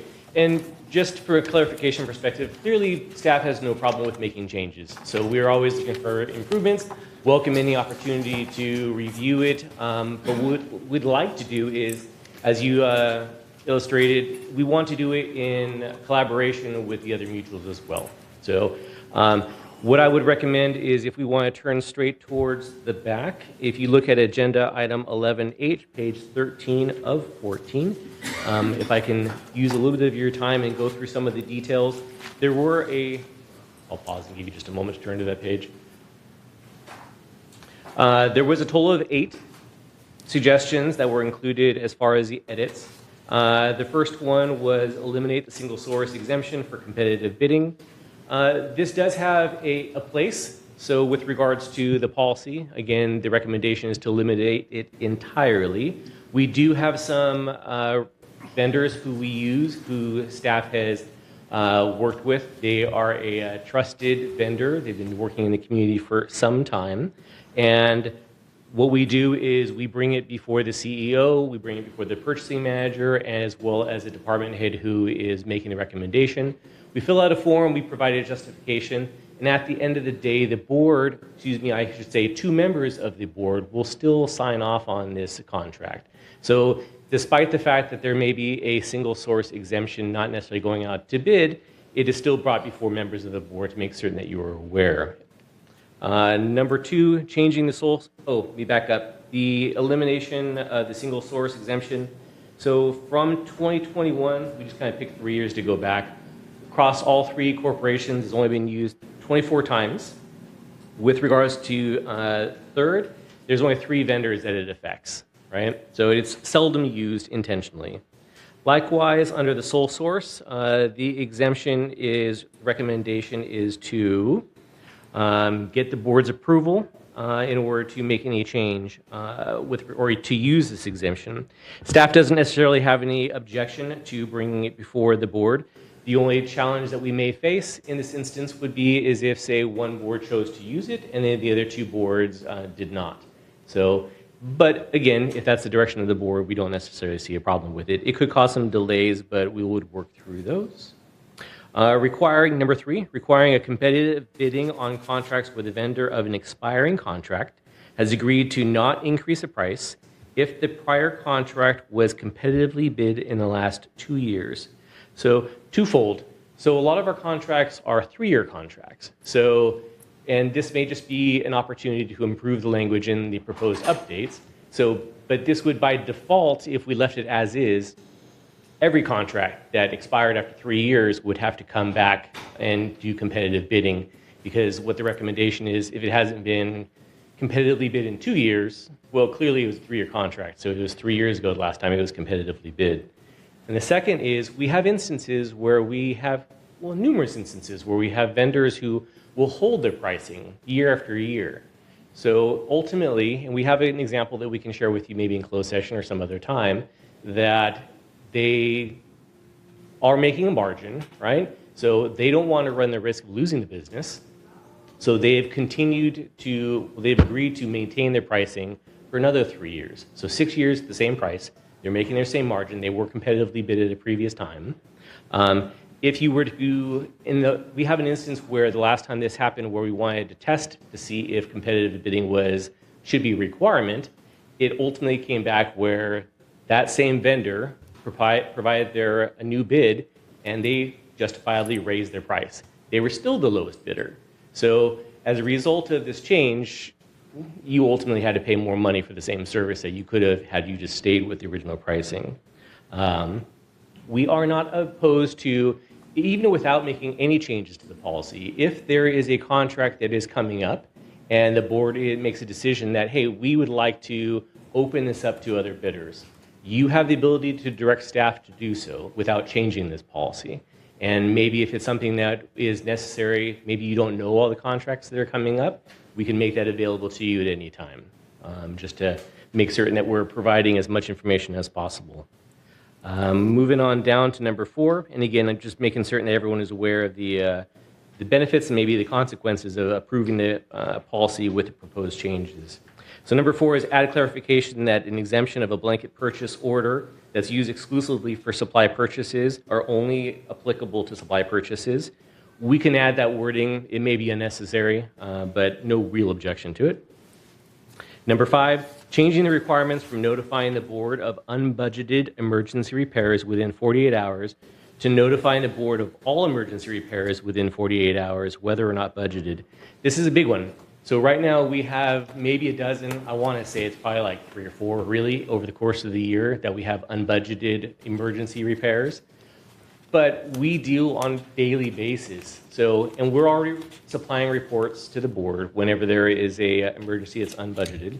But if we were to do this for all emergency repairs, based on conversations with M&C, they're doing about 50 a day, if not more. So to provide a report to every single emergency repair that comes before you, you're talking, I put in here 3+ staff, it's probably going to be more than that. So this would be, I would highly encourage you to back off on this one here. And maybe it was unintended, the consequence of adding that language in there. And it may not have been, I can understand you want all the information as timely as possible, but to provide a written report every time there's an emergency may be cost prohibitive. So, but ultimately it will be your decision to do so. Number 6, in instances where an anticipated work will require an annual contract amount and a change order is required, a clarification be added that the stated amount will exceed the contract within the time frame of the contract. No problems with making that change. That's absolutely fine. Likewise, for number 7, a clarification to be added for blanket purchase orders. So making certain that the terminology says within a 12-month term, no objection to that. Lastly, number 8, establishing authority limit for VMS department heads creating purchase orders. Right now, the policy states that below $10,000 from purchase order, a manager can approve it. But over $10,000, it has to require a VMS department head to sign off on that purchase order. Right now, staff has a budget that we work within, so we make certain that we want to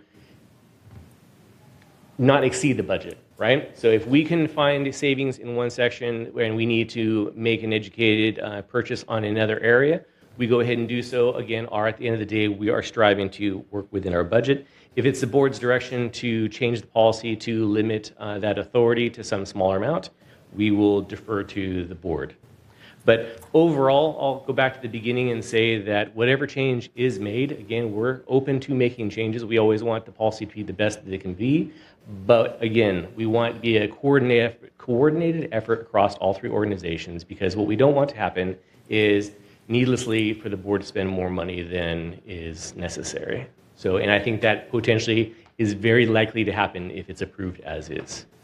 Good. So, thank you, Steve. Appreciate those updates. Any questions, comments? Okay. Go ahead, Hiram. I'm just thinking about when to do a motion, so Okay. whether we should, any motion, you have any thoughts on making a motion? All right, for discussion, I'll make a motion that we approve the proposed edits to the purchasing policy as stated here. Okay, any second to that? Raise a seconds, thanks, okay. Okay, so just as clarification, since you said you wrote this, I think there may be a communication issue, like on number 5, where it was the big response from staff on this one. You asked for a notification, and for me, that would mean a copy of the work order, not a report, as you had stated. So to me, that would be sending an email, adding another recipient to an email, and that's it on a work order. So I don't see where it would take 3 more people to add another recipient on a work order. If I'm wrong about that, let me know. Sure. Yeah, I don't know that I had an idea of how. It was just, I think the board needs to be aware of emergency repairs, because that means it's something unplanned. I don't know necessarily how to get that information. I certainly was not expecting definitely a staff report for everyone. I mean, I know that, there's roof leaks and, I will account, want to be aware of those, but I'm sure there's more than just roof leaks. We only heard about roof leaks and how many there were because M&C asked for additional money, appropriation. You had no idea how bad things were, if you will, without that. That was more of what the intent was there. So I think it could probably be worded better. Yeah, so if we're made aware of, say, these work orders, it doesn't have to be any kind of report whatsoever, just a copy of the work order, then we get an idea, as Mark was saying, of the volume of things that we should account for in the future, because there's a problem. You say 50 a day, 50 plus times a day. That's something that we need to be aware of. If you're having more than 50 emergencies a day, there's a problem. There's a problem from M&C, let's say, asking for appropriations, or we're not doing something that needs to be fixed. We're not addressing a global issue. We wouldn't know until we got asked for more money for roofing, as the one example. Sure. But they're all budgeted. If I can clarify, so what you're bringing up is a perfect example while this should go back to committee, because agree, the intent makes sense, right? You're asking for notification, but based upon the wording of the policy as written, it states not a staff report, but a written report within 48 hours. Not a change order. Again, no problem providing communication, but this should go back to a committee to evaluate the wording and make some changes as appropriate. So agree with you wholeheartly. Just it shouldn't be written the way it's written currently.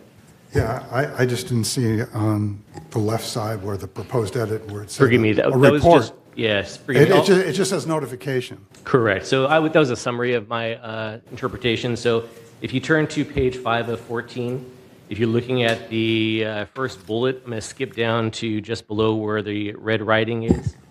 It says, notwithstanding the foregoing authority, if at all possible, the VMS shall confer immediately with the applicable corporation and attempt to gain prior written approval regarding every such, in this instance, all expenditures and suspension of service, and in any event shall provide a written report regarding the same within 48 hours of such emergency expenditure. So again, no problem providing information, and we are happy to do so, but just it's the terminology the way it's written, and it was just an unintended consequence of just the wording could be improved a little bit more if that is the intention, and happy to do so. Yeah, and in brackets meant I didn't know how to say it. It wasn't meant to be the changes. So, getting it here is to have that start this discussion and figure out what we're going to do. Did you have more you wanted to say at this time before I move on to others? Yeah, David and Moon, then you had something? Okay. I'm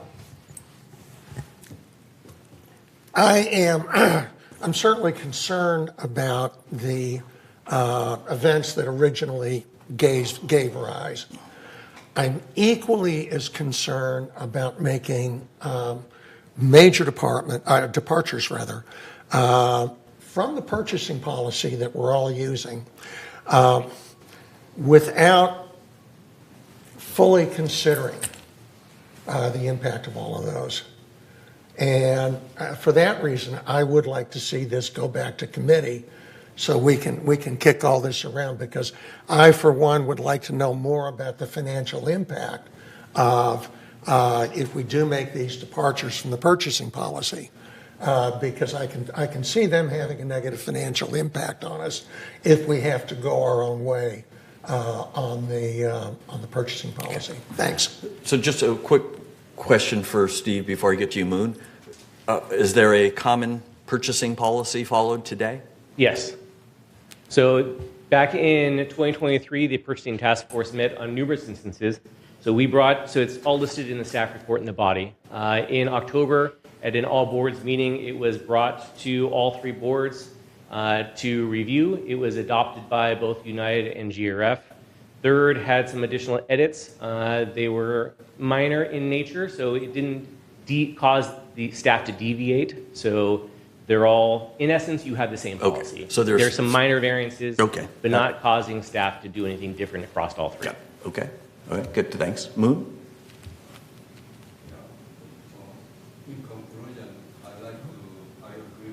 Director Yoon? There we go. In essence, I like David's proposal. I want to discuss this again, but a couple of things. Money is a great thing, but sometimes a lot of headache.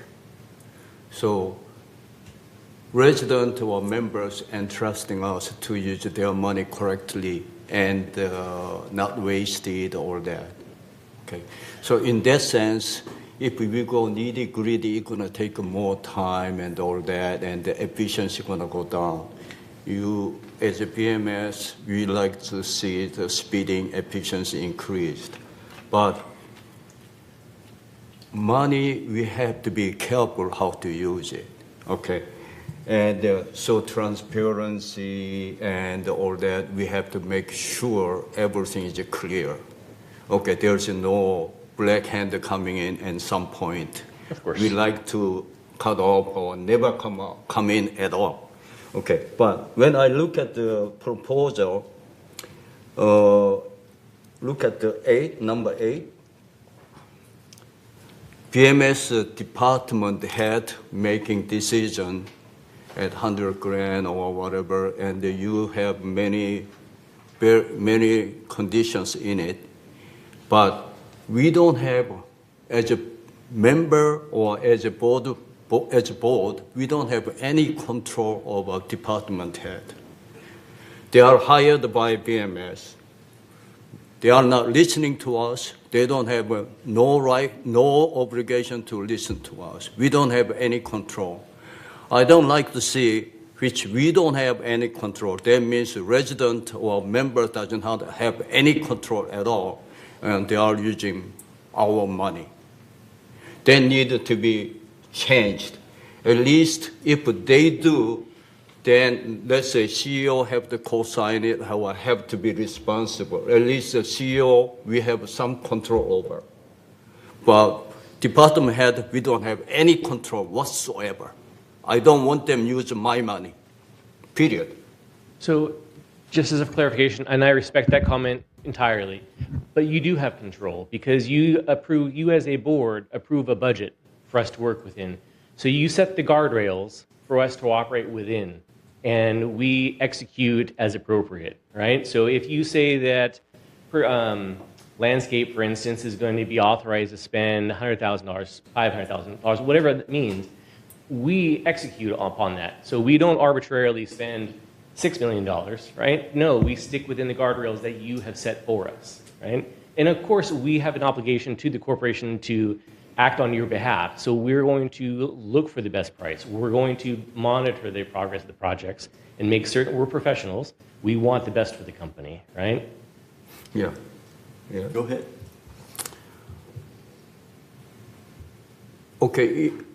I said earlier, you have a lot of qualification conditions, so department head can use their money. In this case, it's a business approval, business plan approval, many other things, and they limited the number, let's say 10 grand or something like that. But how you buy it, okay, when you look at the bidding, open bidding, or in this case, maybe not even open bidding, okay? So we don't know how they are purchasing. We don't have any control over. Let's say, I said many times, let's say the bidders are my brothers, my brother-in-law, and my cousin-in-law. We got 3 biddings, which is actually 1 bidding. I don't like to see that. Of course not. So I want to see real open bidding and crystal clear, transparent, everybody understand. Okay, so especially if we give a full right to the department head, which we cannot control whatsoever, I don't like to see that at all. Thank you. Thanks. Reza? Yeah, I think, when you hear all the concern, it looked like that it need a little bit more thought. You go into this before we step into it. Because a simple notification I don't see as resolving everything that we're talking about. Because it's after the fact, I did this, so what? I mean, if we're looking for some improvement in the process, at the same time, we should not harm the other side of it, which is productivity, efficiency. So I think we need to put a little bit more thoughts into it before we go forward. The other thing is that the purchasing policy, another type of policy that we need universal. That is, if we just keep segmenting some of these policy here, United different, third different. I mean, that would take a little bit of efficiency out of the system. I think we need to work together on that and put the steps into it that improve things and with minimum harm to the process. That's my point. So I think we need a little bit more thought into it. Okay, good. Thanks. So I brought up the reason that I brought this up. Okay, again, I was asked to sign a $1 million contract for a vendor. I heard advice and sent back to your team. Who is this vendor? When did the board approve them? Hey, board never did. Hey, I'm not signing this is kind of my response, and I haven't, and it's been a couple of months now. What should I have done differently? What should your team have done differently to better resolve this? I mean, you're kind of saying, hey, if the board wanted to do something, we'd be open to it. No one ever told me. It was just, hey, your policy says this. I can do it. And I said, sorry, I don't feel confident signing this. I don't know who this vendor is. I mean, it could be Moon's cousin. So what might we have done better working collaboratively? Exactly. So together what we could have possibly done different is if potentially we shared with you that, if I'm not mistaken, I believe this specific vendor it's an annual contract, as you had mentioned. But with regards to bidding, so the way we handle some of our annual contracts is if we have a, how would you describe, maybe a lineup of vendors that can perform the same service, whether it's plumbing, electrical, whatever it may be. So we will send out a pricing sheet to a new vendor and say, what are your prices? It's not necessarily an open bidding process. We're sending it to 10 different vendors. Who's going to give us the best pricing? We'll send it out, and this vendor specifically, we sent out a price sheet. And it came back, and that pricing was consistent with the other lineup that we had. And as long as it was the case, if vendor 1, 2, 3 can't get to the work because of their staffing, we have a fourth one in place that has similar pricing, and we'll execute those contracts. That was the intent. Okay. So we could have provided that information to you at the onset, maybe a little bit of a summary, like an executive summary that we're bringing this to you. Yep. Maybe that would be a little bit helpful to explain it. And again, just to kind of clear the air that one, some of these contracts aren't going out to a bid as long as the pricing is consistent in that specific annual contracts. Okay. Got it. Okay, thanks. Brad, looks like you have a question or comment? Yeah, actually we had a conversation about this with Stephen at the last M&C meeting as well. And one of the things that we discussed, the company that I'm running now is all government contracts, and there's bid processes with LA County, California DGS, federal government. And we go through gov.com, Planet Bid. There's a lot of vessels for municipalities to go out and request bids on projects. And what I suggested to Stephen was that we look at maybe 1 or 2 or 3 of the smaller type of products or contracts that we need and start to demo that and see what it looks like for Laguna Woods. It may be effective, it may not be effective, it may allow us to open up and get more viable contractors for bids. And it may not. I mean, there's good parts to it and bad parts to it, and you don't always have to take the lowest bidder.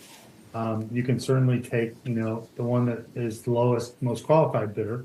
But I think we should take that for a test run on a couple smaller things, and then look at revising purchasing a little bit further as we try and demo some of that stuff. Okay, good, thanks. Another question, Steve, you mentioned that the team put together the current policy. How long did it take to get that process done?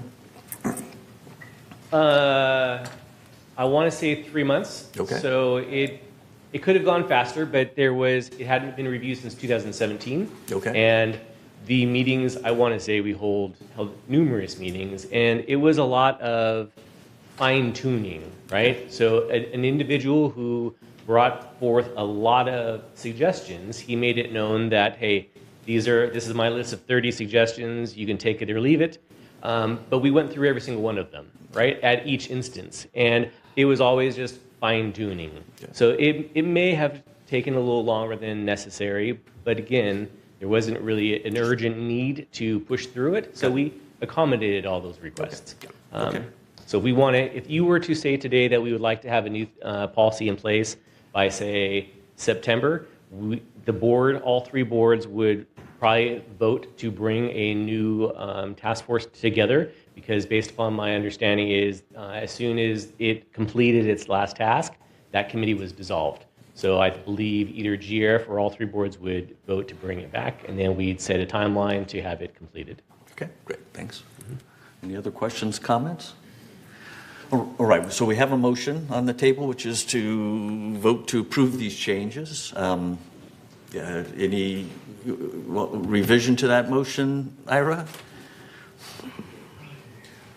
Or not? Or not, yeah. Well, then I'll move that we... Sorry, Michaela? There was just one, we already do have a motion on the table, and there was just one member comment. Member comment? Got it. Yes. Okay. From Jim Hopkins. Sure. Thank you. Without commenting on the individual changes, that task force was probably more than 3 years, number one. It was led by 2 people with probably over 60 years of purchasing experience.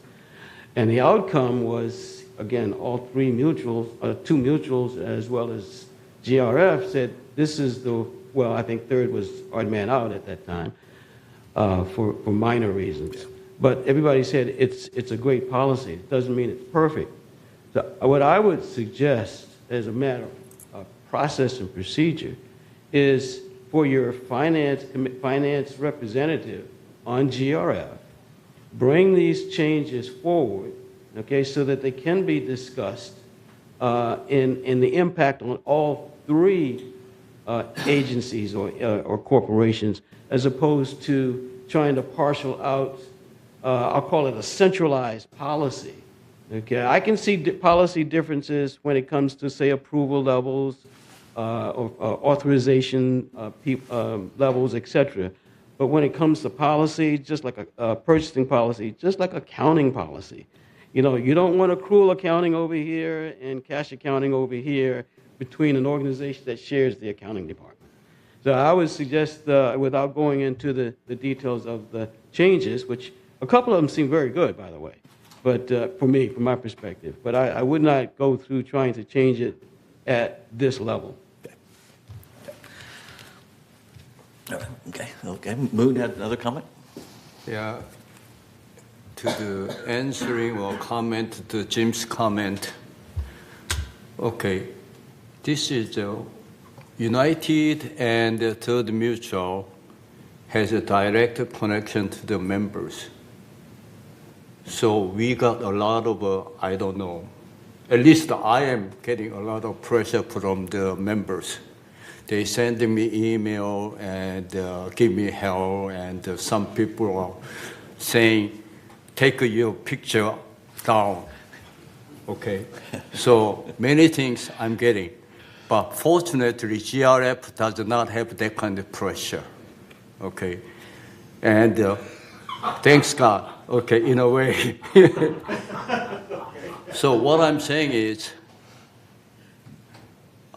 I've been asking many statistics, but we never had the statistics. But I'm guessing some of residents have been here a long time when price was low and all that. And then some of them are there. One party died, passed away, and single, and they're having very strained financial situation. Each dollar from them is important to me, or important to them. Okay, if we have to make sure we are using right way, and then also transparent, everybody understand, they understand why we're using it. Thank you. Okay, thanks. I already had now some chance to think about it. Okay, so I want to start out clean. I'm going to withdraw the original You motion. okay with that? Since you And seconded it, you all right with that, Reza? You seconded it, one thing? Yeah. Okay. Got it, just make sure, just gotta. So I understand, just make sure. I'll propose that we create a subcommittee or task force, you can call it what you will, to identify what changes Third needs and work with staff to try to get those needs taken care of, and hopefully meld that into the current purchasing policy. Okay. So it sounds like you're suggesting a task force within Third to It could be within initially set out our proposed changes and then work with staff to. And that's what I heard figure from out. Steve, and that's what it appears that the United and GRF are in concert, and we have never been. So I think that we need to define what we need and bring it to them to see if they need it as well. And if they do, then the policy can be changed globally. If not, then we need a subset for our own. Okay. All right. That's that. So there's a motion. We have a second of that one. Reza again. Okay. All right. Any more discussion on that? I believe Brad has a comment. Oh, did he? Okay. Yeah, my only comment would be that it might make sense to have finance lead that committee and have a couple representatives from Third, United, and GRF. If we're all involved in that review process up front, I think it's easier to get all three of us aligned and following the same process as we go forward. Okay, it sounded like what Ira was suggesting was maybe a precursor to that, a determination of what Third's requested changes were, and then take those to the other boards to see how they would feel. David, you had some thoughts? Yeah, given that the purchasing policy is largely financial, what I would suggest is that we refer this back to our own finance committee for a detailed review so that we can get our thoughts clarified, more concise, what changes do we really need, and explore what impact that those would have before we take them out to the other mutuals. And I would think that the finance committee would want to work with M&C on this and and landscape on this as well. Okay. Thanks. So it sounds like you're taking Ira's suggestion of the task force, but just putting it in a place that we already have, which is the finance committee. And I'm agreeable to Okay. that. Okay, and Reza, you're okay with that still? I keep second. Okay. Okay. All right. You got that, staff? You figure that one out? Put this back to the finance committee to look at our current policy and determine what changes Third would like to propose to the other boards and staff. Okay, all right. Any further question, comments on that? before we vote? So the original resolution now didn't pass, right? It's okay, been, I just it's want to make been- sure it's that been I don't know if we voted on it or not. Okay, So yeah, I we just didn't wanna vote on it, make we just, sure that- we okay. revised it. So we have before we revised, voted. okay. Okay, all right, okay. All right, any last comments? So we will, let's vote on that. Again, so we're voting on to whether or not to send our purchasing policy back to the Finance Committee to review and compile Third's changes. Okay.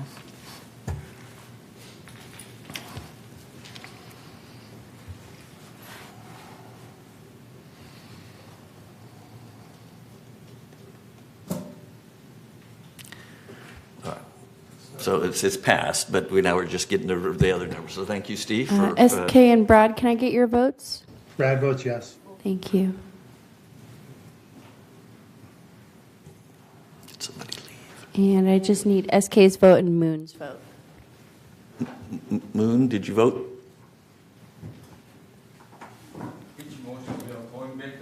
Yes, yes. Okay, and just SK. Okay, SK may have stepped out, so I'm just going to move us along. So we have Okay. 9 yeses, 0 noes, 0 abstentions. SK stepped out for the moment. Thank you, board. Good discussion. All right, moving on to agenda item 11I. See if we can finish here.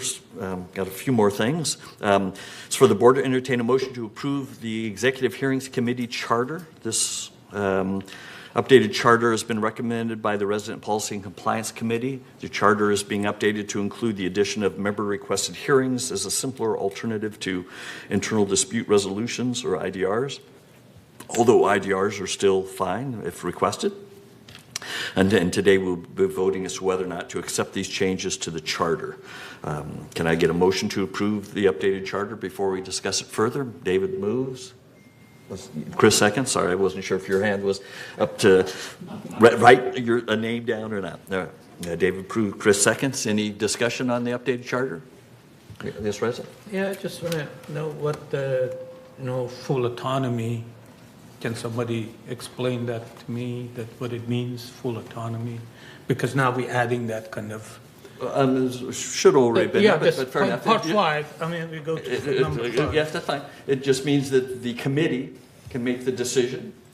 Was it different And it from doesn't past? it doesn't have to go to the board. I mean, and that's what we do today. So That's what I'm saying. So there's no changes, right? No. Oh, okay. Because I thought that we're trying to introduce changes. And decisions that the committee makes can still be appealed to the full board. Oh, of course. But if they're not appealed, then they don't have to come to So the board. it's not any different than what Right, we're doing today. that's right. Thanks. So thanks for the question. Any other questions? Okay, member questions, comments? All right, it's now time to vote. Again, we're voting to whether or not to accept the changes to the Executive Hearing Committee charter.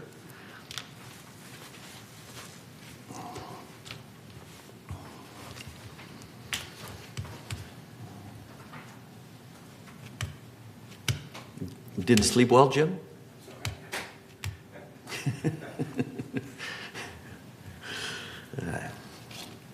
Brad votes yes. Okay, thank you. And is SK back? Yes, and he messaged saying he's voting yes. Okay. All right, so we've got 10 yeses on this, so thank you, board. All right, agenda item 11J is for the board to elect a new treasurer. Our current treasurer, Andy, has requested from the board that he be allowed to step away from the role of treasurer and most committee assignments. So today we need to identify a new treasurer. And we'll start with nominations. Does anyone want to nominate another board member or themselves to be Third's treasurer? I would I like to nominate nominate. Dave. Oh, Okay, so Jim nominated Dave. Were you going to nominate somebody else? yeah, second. Oh, second Dave, okay. All right, Dave, do you accept the nomination? Okay, great. Are there any other nominations? Okay, I'm looking for SK and Brad, don't see any. As there are no other nominees, David, congratulations, you are our new third board treasurer. Andy, thank you for your service. Thanks very much. Yeah, big shoes to fill, but welcome to the third board. How many months has it been? 2? All right. Thanks for that. And then our last new business item is agenda item 11K. It's for the board to approve updated committee assignments. So these changes are to remove Ira from landscape committee. So Ira is asked to just kind of step away from the landscape committees, both GRF and third. Remove Andy from most committees. And to add David as the chair of the finance committee, who's now the treasurer, and that's usually how that works. Can I get a motion to approve the updated committee assignments? Before we discuss them further, Ira moves, Jim seconds. Any questions, comments? Okay. And I know you'll probably notice Andy's still on the executive committee. It's because that's meeting this afternoon, and I want him to be there.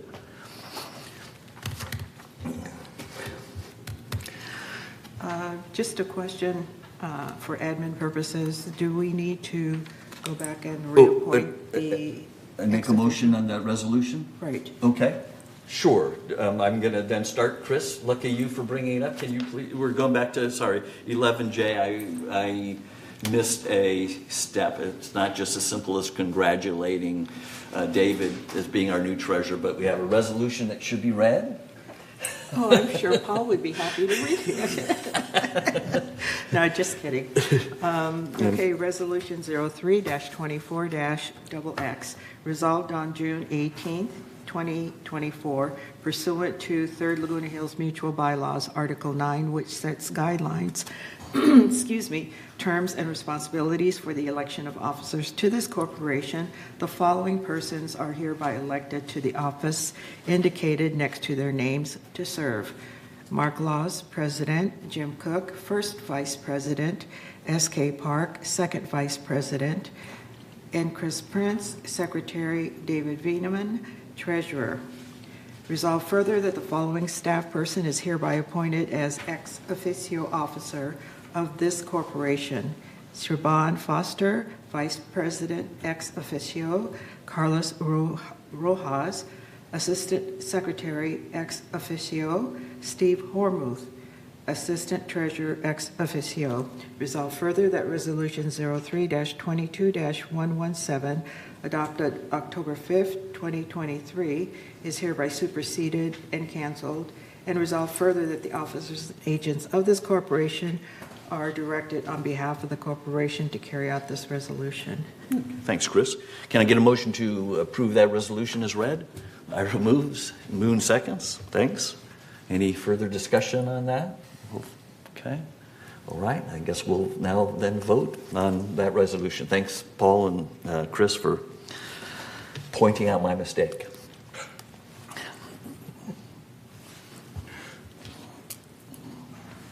Brad votes yes.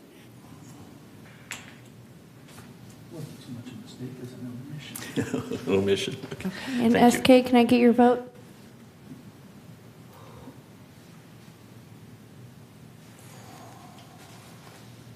And I think we need Andy's vote. Andy, you're voting on this one?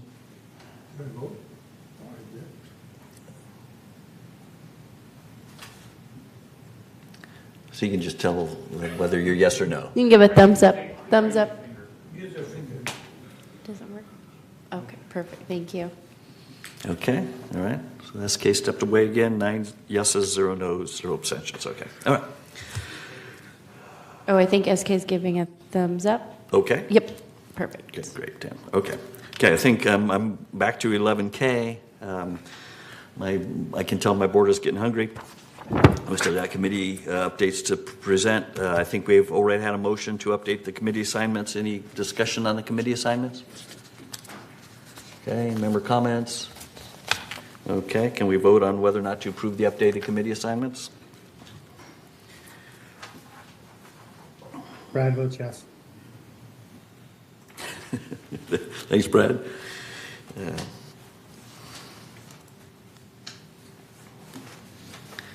Go ahead and use your finger there, Andy.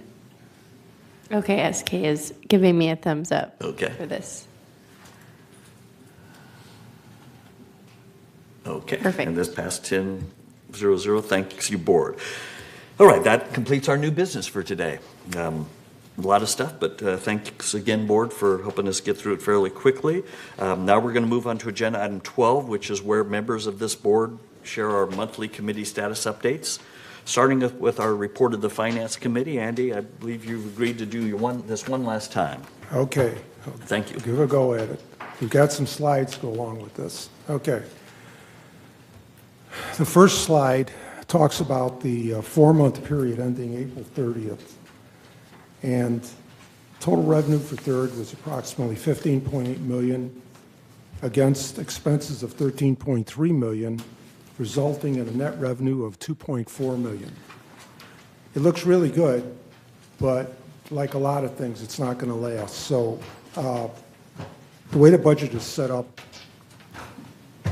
the numbers are spread, whereas in actuality, certain expenses occur in the last part of the year. So the $2.4 million looks really good, but again, probably going to go down. But we budgeted tighter this year anyway, so we still are going to be profitable on the bottom line, but not as much as we have been historically. All right, let's move on to slide 2. We have two funds, actually. We have two elements to our results. We have the operating fund and reserve fund. The operating fund shows a deficit of $198,000 for the 4 months. And the table shows how much of our revenue went into operations, with $9.2 million coming in from assessments and roughly $800,000 coming from non-assessment revenue. This is compared to operating expenditures of $10.2 million. This all excludes depreciation, which is just a paper entry. All right, let's go on to slide 3. This next table takes the full income statement and compares these results to budget. We can see that third ended the period better than budget by $117,000 when combining both operating and reserve revenues and expenses. As I said earlier, the operating part of the budget is under a little pressure, and in fact, the $117,000 is the net of two things. On the one hand, you have the deficit of $198,000 from the operating fund. On the other hand, you have roughly $315,000 from the reserve fund, and that's largely due to the fact that investment income, which is very favorable to budget, all goes to the reserve account. Okay, let's go on to slide 4. Highlighting some variances, employee comp and related, favorable $479,000. And this is primarily from the landscape and M&C departments due to open positions with impacted areas including grounds maintenance, irrigation, paint, electrical, and manor alterations. Recruitment is in process to fill open positions. Grounds maintenance contracted shrub bed maintenance to outside vendors for the pruning weeding cycle as they continue to fill open positions.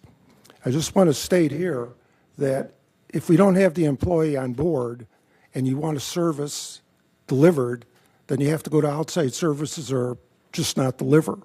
So it's a balancing act, and while we're favorable on employee comp at this time, there's going to be some pressure on outside services, which is the next category I want to talk about. Right now, we have a favorable variance year-to-date of $373,000.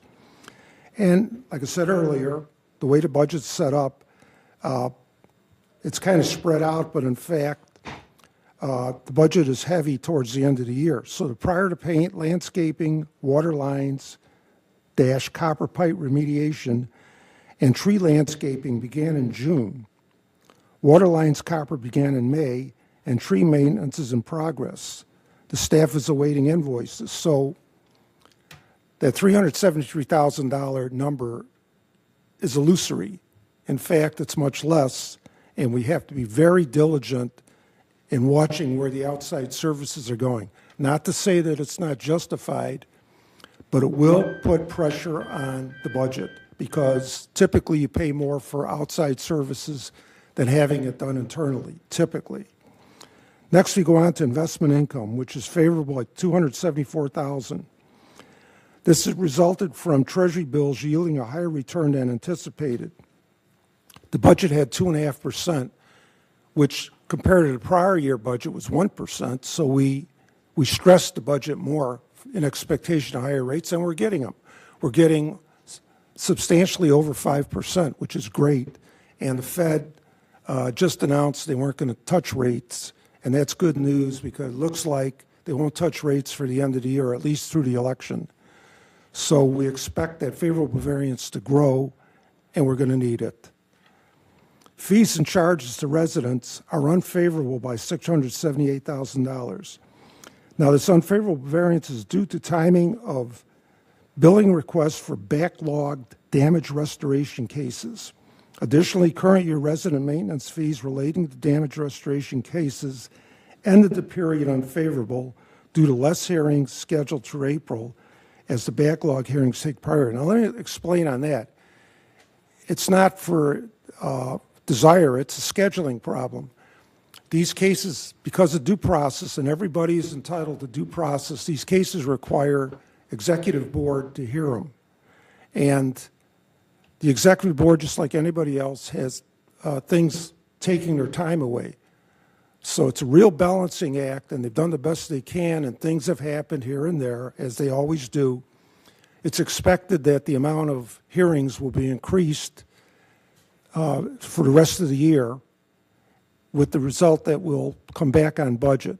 But again, this is a category we need to watch because it's dependent on giving due process. You don't give due process, you can't bill. So that's something we should be watching further. All right. Income taxes. Here's an interesting item. It kind of snuck up on us, and it won't again, but it did. Last year we had a lot of investment income because the rates were very favorable to budget. It turns out, though, that investment income is what the IRS would call unrelated income. And when it exceeds a certain threshold, it's subject to taxation. And this was subject to taxation, unfortunately, to the amount of $265,000, which we did not provide for. And that's hitting this period. Now, we're going to have additional tax liability for 2024, and our finance department and VMS is looking at ways to try to offset to some degree. You take unrelated income, you take unrelated expenses, and you put them together if the IRS allows you to. That's how you manage your tax bill, and we're going to be doing some of that, and hopefully this one-time item won't come back to haunt us. All right, let's go on to slide 5. On this slide, we present our non-assessment revenues earned to date by category and comparing the budget and prior year-to-date year-to-date actuals. Our largest revenue-generating categories on April 30th were investment income, resident maintenance fees, which includes the backlogged damage restoration fees, and sales and leasing fees. Non-assessment revenues totaled $1.3 million through the period. We had budgeted more, but like I said, because of scheduling conflicts mainly, we couldn't get the number of due process hearings done to bill these things out. By and large, when people come into these hearings and we present a very detailed reason for them being there, they comply. But many people still sign up for hearings, and we have to do a better job of managing the hearings so we can get more done and come back on budget on this. All right, enough said. The next slide, we present our expenses to date by category and compare them to the current year's budget, prior year's year-to-date actuals. And as typically the case, the largest are employee comp and related, insurance, and outside services. Expenses total $13.3 million through reporting period. Insurance has really grown in the last few years. $8 billion roughly. Things have happened recently on insurance that are very good news for the mutual, and I think you'll be very pleased when you hear those. The next slide covers non-operating fund balance at April 30th, and it's $35.6 million. Year-to-date contributions and interest were $5.7 million, while year-to-date expenditures were $3.1, which is a difference of $2.6 million, and we're growing those reserves, and that's good. Next slide, we compare the non-operating fund balances to historical fund balances for the past 5 years, which has averaged roughly $31.1 million. Third Mutual has been committed to supporting reserve requirements and having more contingency funds for unexpected events. We've got quite a bit of money in the in a couple funds that could be used for big unanticipated uses. So just know that Third has provided in its reserves money for unexpected things, which always happen. Finally, we're going to look at resale history from 2022 to 2024. Through the 4-month period, resales totaled 105, which is 6 resales higher than the prior year for the same time period. And that just occurred in April. The prior 3 months to April, we were running under last year. So for whatever reason, resales are rebounding, and that's good because we do earn considerable fees from them, and we expect that to bring us closer to budget by year end. The average year-to-date resale price for a Third was $621,000, which is $91,000 higher than the prior year for the same period. I think all of us have heard about, of all things, real estate continuing to go up when the economy isn't really doing that well. Hopefully, we strike a balance here where our homes in the community remain affordable, but that the owners also have a fair return on their investments. The committee originally met on June 4th. The next meeting is going to be on August 8th at 1:30 p.m. in the boardroom, and it's a virtual meeting. Thank you. Okay, thanks. I think this is actually August 6th, but that's fine. August 6th is the next Finance Committee meeting. Thank you, Andy. Appreciate that. Next, we have the ACSC. Jim? Yeah, the committee met on June 10th, 2024.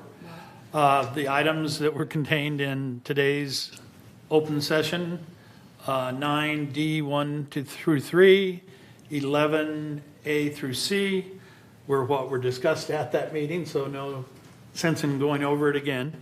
We continue to strive to update the standards so that we can make them more clear and also so that they abide with the statutes that are in place at this time. We also are trying to, again, make the time frame where someone will apply for a variance to move forward. We're getting more and more over-the-counter variances that have really accelerated the time frame so that it's easier for people to get variances taken care of that have been done before. There's no sense reinventing the wheel every time we have a variance. If it's a variance that's already been approved and approved possibly several times, it can simply go to over-the-counter, and then it needs to go to the consent calendar for ACSC and consent calendar for the full board. So we continue to do those improvements. Our next meeting will be July 8th, 2024, 1:30 p.m. in the boardroom and as a virtual meeting. Okay, great. Jim? And Moon, I may have bypassed a question or comment that you might have had for Andy? Sure. Andy, this is a finance question, not the ACAS. I don't have anything to do. Okay. Can you go back to slide 5? Slide 5.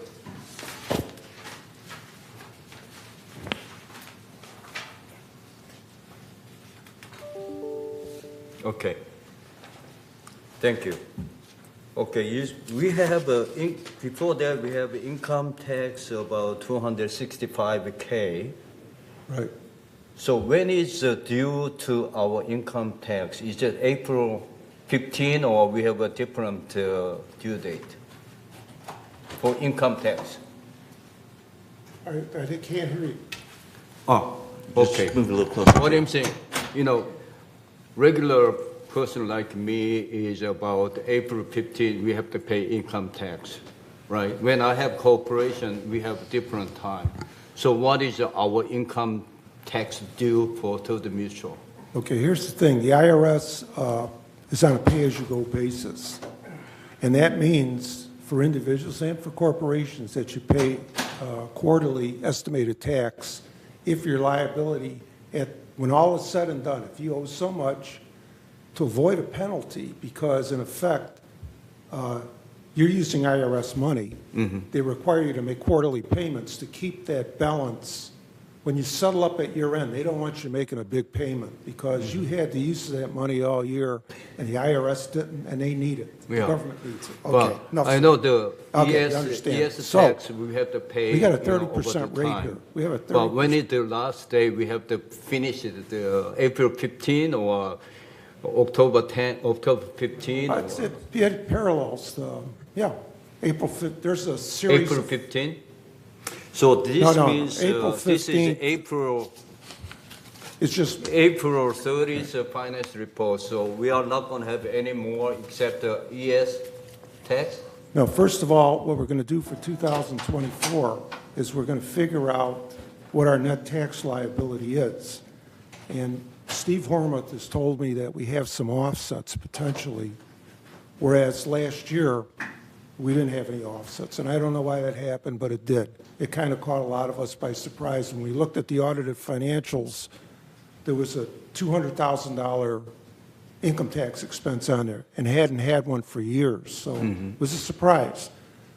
Well, when you pay it, if you didn't provide for it as a accrual in 2023 and you pay it in 2024, it hits the books in 2000. It's not the right way it's supposed to be. It's supposed to be accrued, but again, this was something that happened. In 2024, we should be accruing for this, but we don't know the number to accrue for yet. So when that happens, we'll put that in the income statement as an accrual entry, and then next year when we settle up, we'll offset that accrual. The rate's 30%, so, on, let's say we have $900,000, that's another $270,000 if you don't offset it. So this is what we call tax management. And Steve Hormuth's the one that's doing it. And unfortunately, fortunately, we're getting the investment money. We're getting all this investment money we didn't plan for. However, the IRS has to take its share. So still, 70% of something is better than 100% of nothing. You get what I'm saying? We'll come out ahead on this, just not as much as we thought we would. And yes, we're going to accrue for it, so there won't be any more surprises. And next year when we budget, we'll have to allow for it too. But we don't know what the rates are going to be next year. Okay. Can you put up the slide 5 or page 5 on that? There is a 5 income category on page 5. Which one we have to pay income tax on? Investment income. Only investment 100%. income? That's Not the sales and the leasing potentially. fee and any other, only investment income right now we are paying for tax on it? Yeah, because we have an offset. When you think about it, investment income, what does it really involve? You go to the place where you buy T-bonds, okay, or T-bills. You put your order in. There isn't much expense involved in buying a T-bill, whereas for the resale maintenance fees, there's a lot of expense behind it to get that. So what we're showing here on the resident maintenance fees, sale and leasing fees, we're showing one side of it. The cost to do that is buried in the total expense number, which we don't break out. We could, and we've done that in the past, and it's always where we're making more money than we're spending. You get what I'm saying? We're making a profit on it. Investment income is kind of unusual in that there's very little expense to get that income. Just give them the money and you get the income. And bingo, that's when you get hit with the taxes. So tax minimization strategy requires us to find expenses which we can defend to the IRS to offset those. So that's what we're doing right now. What is our tax rate? Our history? What is our tax rate? 10%, 20%, 30%. What? 30%. 30%. Yeah. Thank you. All right. Lastly, we're going to miss you, Andy. Oh. Particularly me. Thank you. Thank you. Thank you. Brad, do you have any updates regarding Third Maintenance and Construction Committee? No, I mean, the only two hot buttons in M&C right now are number one, the epoxy coating project, which is ongoing. We've had some significant increase in costs from our supplier. So we're looking at possibly pausing that program or continuing it for the rest of the year on a limited basis and going back out to bid next year. And then the second one where we feel like we can save some money is on the asphalt replacement. We're looking at possibly just doing some sealing and patching as opposed to complete replacement, because we feel like we can save some money there this year and next year without having any impact at all on the residents, and using that money in some other areas which are more pressing. Okay, great, thanks. And do you know off the top of your head when they next meet? Let's see. Maintenance and Construction Committee will next meet on July 1st. Monday, July 1st, 1:30 p.m. here in the boardroom. Okay, thanks. Next we have the Landscape Committee. Moon, I'm sorry. You need to just I'm not expecting questions on the committee stuff, so just say, hey, Mark, I got a question. Okay. Questions to Brad and the MNC committee. So the epoxy program, or that is just stopped for a moment, and then we approved whatever they increased, and then they are starting again. So are they on the same time schedule, or you having different time schedule? Because some of the residents, they were scheduled and they stopped, so they asked me when they're going to resume it again. We have not stopped it. They were scheduled to do 9 buildings this year. We're going to do 7 to help offset the cost increase. But we are prepping to go out for RFP so that we can get at least a look at economics. But I realize it's a fairly important process. I did get some additional information, which I haven't had a chance to share yet. So we were looking at maybe hiring a third party to do camera inspections. What I found out from the current contractor is they do a camera inspection prior to, then after cleaning, and then once it's completed, they also do a camera inspection. Although that third one, I haven't had a chance to talk to Manny yet, but that probably should be from a third party rather than the contractor actually doing the work. But I think it's so important that we can't stop it. I think we need to just go forward with what we're doing, change it as soon as we can. The other thing that SK brought up was looking at a total replacement of piping. I did ask that question, and what they told me was when they went out to bid originally on the epoxy coating, the cost to repipe and the inconvenience to residents, because there'd be a lot of breaking inside the units, that it was A, more cost effective to epoxy coat, and B, easier on residents to be able to do the epoxy coating. But we will look at that again when we take the whole project out to bid. That's kind of where we're at right now. Okay, thanks. Thanks, Moon. All right, next we have the Landscape Committee. Ira has decided to step away from the Landscape Committee for a while, so I chaired the Landscape Committees this past month and plan to do so next month while the board works to identify a replacement chairperson. The Landscape Committee met twice over the month of June 6th and June 17th. During these meetings, we reviewed the key landscaping efforts and projects in detail. There's several new committee members, and we were working to get them up to speed. So Kurt provided an update on the landscape project log, key performance indicators that he keeps track of for the first quarter. We had Matt Davenport from Monarch Environmental come in, and he shared his plans to review the landscape team's processes against industry best practices, and Monarch Environmental is working to identify possible improvements with our landscaping department with regard to their procedures and policies. The committee discussed the removal of turf in gates 14 and 11 as per the requirements of State Bill AB 1572.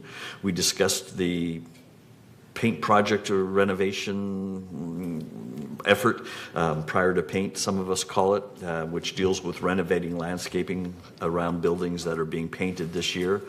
And we also identified some resident advisors to the Landscape Committee. The committee also discussed landscaping's ticket processes, their organization, how they ensure that they're running as efficiently as possible. And the third committee's Landscape Committee is next going to meet on Thursday, July 11th. Normally they meet on the first Thursday of the month, but since the first Thursday of the month is the 4th of July, their July meeting is postponed 1 week to Thursday, July 11th at 9:30 a.m. here in the boardroom. And finally, for third committees, we have the Third Resident Policy and Compliance Committee. This committee last met on Tuesday, May 29th. During that meeting, the committee discussed financial qualifications for purchasing a manor within Third Mutual, rules for board meetings, and executive committee charter that the board already addressed in today's meeting. The committee also has been discussing the potential implications of reducing Third's leasing cap from 30% down to 25%. And what that might mean and the implications for processes and that kind of thing. And we also discussed Third's traffic rules and regulations. This committee will meet next Tuesday, June 25th at 9:30 a.m. here in the boardroom. We plan to continue our discussion regarding Third's leasing cap. We also will continue our discussion on traffic rules and regulations. And as we are currently about 28.8% of our manors are leased, so we kind of are getting near to our 30% cap, so we will be reviewing Third's lease eligibility waiting list application procedure. So if we start hitting that 30%, what processes do we need to follow to make sure that we're managing that as effectively as possible? All right, and that's all we have for Third Mutual committees. We'll now move on to agenda item 13, where we'll share our monthly GRF committee status updates, starting with the GRF Community Activities Committee, or CAC. Andy, you have some updates for us? Okay, that particular committee meeting, I had another commitment, unfortunately, but Reza sat in for me, and Reza has something to say. Okay, thank you, Andy. The committee met on June 13. There were several items on that. The main was the introduction of clubhouse supervisors. The supervisor of Equestrian Center came and talked about the operation. Clubhouse 2 and 7 supervisor talked about the condition of clubhouse 2 and 7. And the fitness center supervisor also talked about it, which all sounds in line and moving forward. We also had Tom talking about the golf course, that they're getting it ready for the summer usage because of the heat and all of that. They need to get the grass ready. Garden centers, both of them are in the decent condition. Driving range is grass growing and people are happy hitting the balls. And the other discussion was the discontinued use of flatware and plates in a clubhouse rental. There was a lot of discussion about that. The committee decided to send it back to the CAC for more review before making a decision on that. And also the use of tennis court by Calvary Chapel High School girls tennis team. that we couldn't make a decision. Suppose it went back to CAC again for more discussion, see if they can let that happen. The next meeting is July 11 at 1:30 p.m. in boardroom. Thanks, Reza. Thanks for stepping in. Andy, but I'm not letting you get away quite so simply. What's the latest regarding the GRF Finance Committee? Anything? Or is that not, they don't meet till tomorrow, right? GRF Finance Committee? Okay. Hey, you got nothing. I just didn't want to let you go, but oh well. All right. Next, we'll get an update regarding the GRF Disaster Preparedness Task Force. SK, I see that you are showing us your pretty face at this time. Oh, wait. Oh, come on. Okay. Don't be shy. Okay. Sorry. Disaster Preparedness Task Force committee meeting was held on May 9th, May 28th at 9:30 in this boardroom. In that meeting, committee discussed many agenda items and discussed main items are as follows. Radio drill will be held radio before DPTF committee meeting, and also the Clubhouse 3 training room rent. Ms. Grant Stansel raised some questions related to training room rent. That was some issue that we were facing with the renting policy and the procedure. And also, DPTF training will be in August or October. I don't remember exact date, but staff will notify us. But staff will be involved in DPTF training. DPTF training in September for all employees. Next, the DPTF meeting will be scheduled on July 30th, 2024. Thank you. Okay. And while I have you, I'm going to jump ahead just a little bit. You have any update on the village traffic hearings for us? Yes, I do. Let me dig out a closed traffic hearing meeting was held on May 15th. In the boardroom. In the closed hearing meeting, total of 4 violations were heard, and I reported last month this hearing. 1, abandoned vehicle, no guilty, no fine. And 2, there were 2 notice of violation, the failure to stop. 1 was related to residents who invited his or her contractor, and he failed to stop, and she was appealing that decision. So tomorrow we'll hear the appeal of that decision. And 1 was the speed violation that was over 11 to 15 miles. That was no guilty because of the reason that we did not notify the public about the trial basis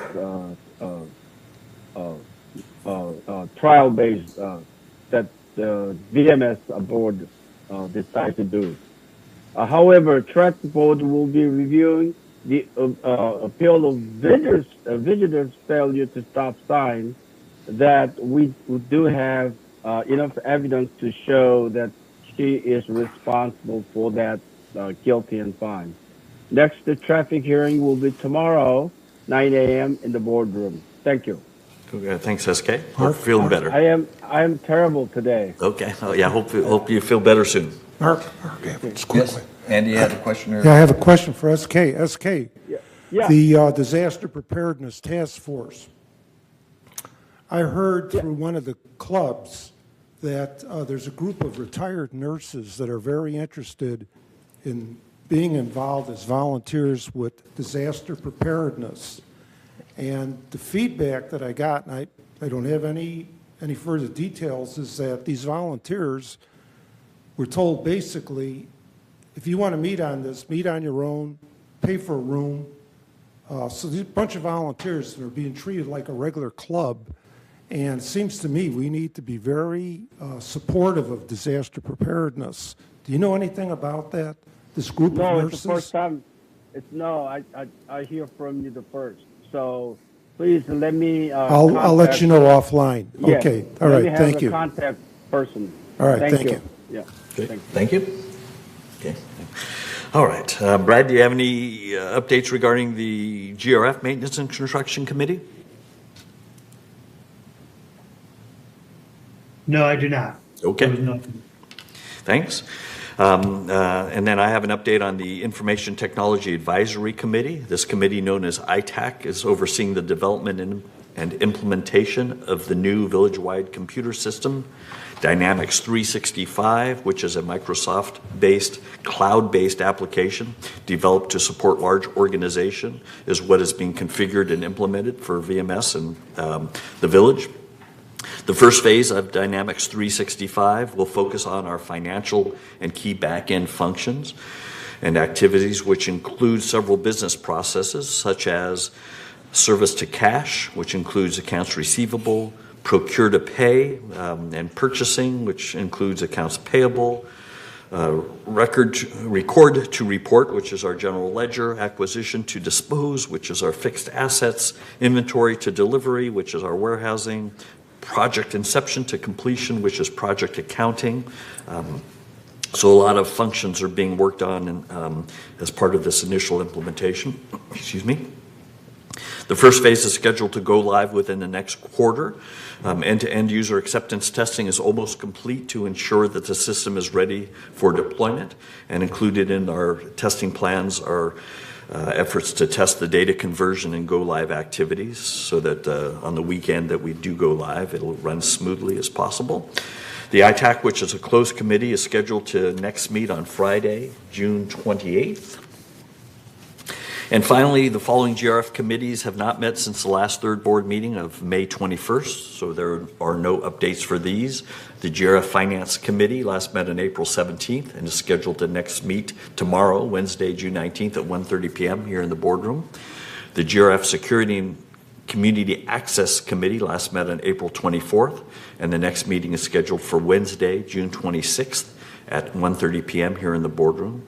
The GRF Media and Communications Committee last met on April 15th and is scheduled to next meet on Monday, July 15th at 1:30 p.m. here in the boardroom. The GRF Mobility and Vehicles Committee last met on May 15th and is scheduled to next meet on Wednesday, August 7th at 1:30 p.m. here in the boardroom. The GRF Landscape Committee last met on May 8th and is scheduled to next meet on Wednesday, August 14th at 1:30 p.m. here in the boardroom. The GRF Broadband Ad Hoc Committee last met on May 8th and its next meeting is to be announced. And the GRF Space Planning Ad Hoc Committee last met on May 11th, or I think May 11th, maybe May 1st. First? Yes. Okay. May 1st, and his next meeting is to be announced. So thank you. That concludes our committee reports. We're now at agenda item 14, which is for the board to note of any items they would like to be discussed in a future board meeting. So far on our list, we have 6 items that today we put onto 28-day member review and comment, which are revision of standard 6 for block walls, revision of standard 41 for solar panels for one-story building, THIRD's 2025 collection and lien enforcement policy, THIRD's passive business policy and application, THIRD's rules for board meetings, and THIRD's financial qualifications for purchasing in THIRD Mutual. Are there any other items anyone would like to add to be considered for a future agenda item at this time? All right, seeing none, we'll consider none. We always have our agenda prep meeting, which is next scheduled for July 5th, Friday, July 5th, where we can add items that we don't have in mind at this time. And we're on to our next to last, or actually our last agenda item, director's comments. David, do you have any final comments? I would like to thank Treasurer Ginocchio for his service to the board. Thank you. Thanks. Okay, Moon? Okay, nothing. Ira? Okay, Jim? Done? Chris? None. Okay, Andy? As this is my last full board meeting, I'd like to thank everyone here for giving me the opportunity to learn more. You know, I'm a data hog in a sense, and boy, did I learn a lot of things on this board. And hopefully, that'll help me out in some way going forward. Know full well that I am fully supportive of what this board is doing. We need more of it. So, thanks for allowing me to serve. Thank you. Great, thanks. Marissa, any final comments? Just thank you, Andy. You know, we're all learning, so that's great. All right. Okay. I hope you do well. Okay. Brad, do you have any final comments you'd like to share? No, my only comment is we will miss Andy's financial acumen, absolutely. And I appreciate getting a chance to know him and work with him on this board. And I'm sure that David will step up and do a fantastic job as well. Thank you. Okay, thanks. And SK, any final comments from you? No. Thank you, Andy. See you. Right. So it's now 12:14 according to the clock on the wall. The business of our open meeting has now been completed.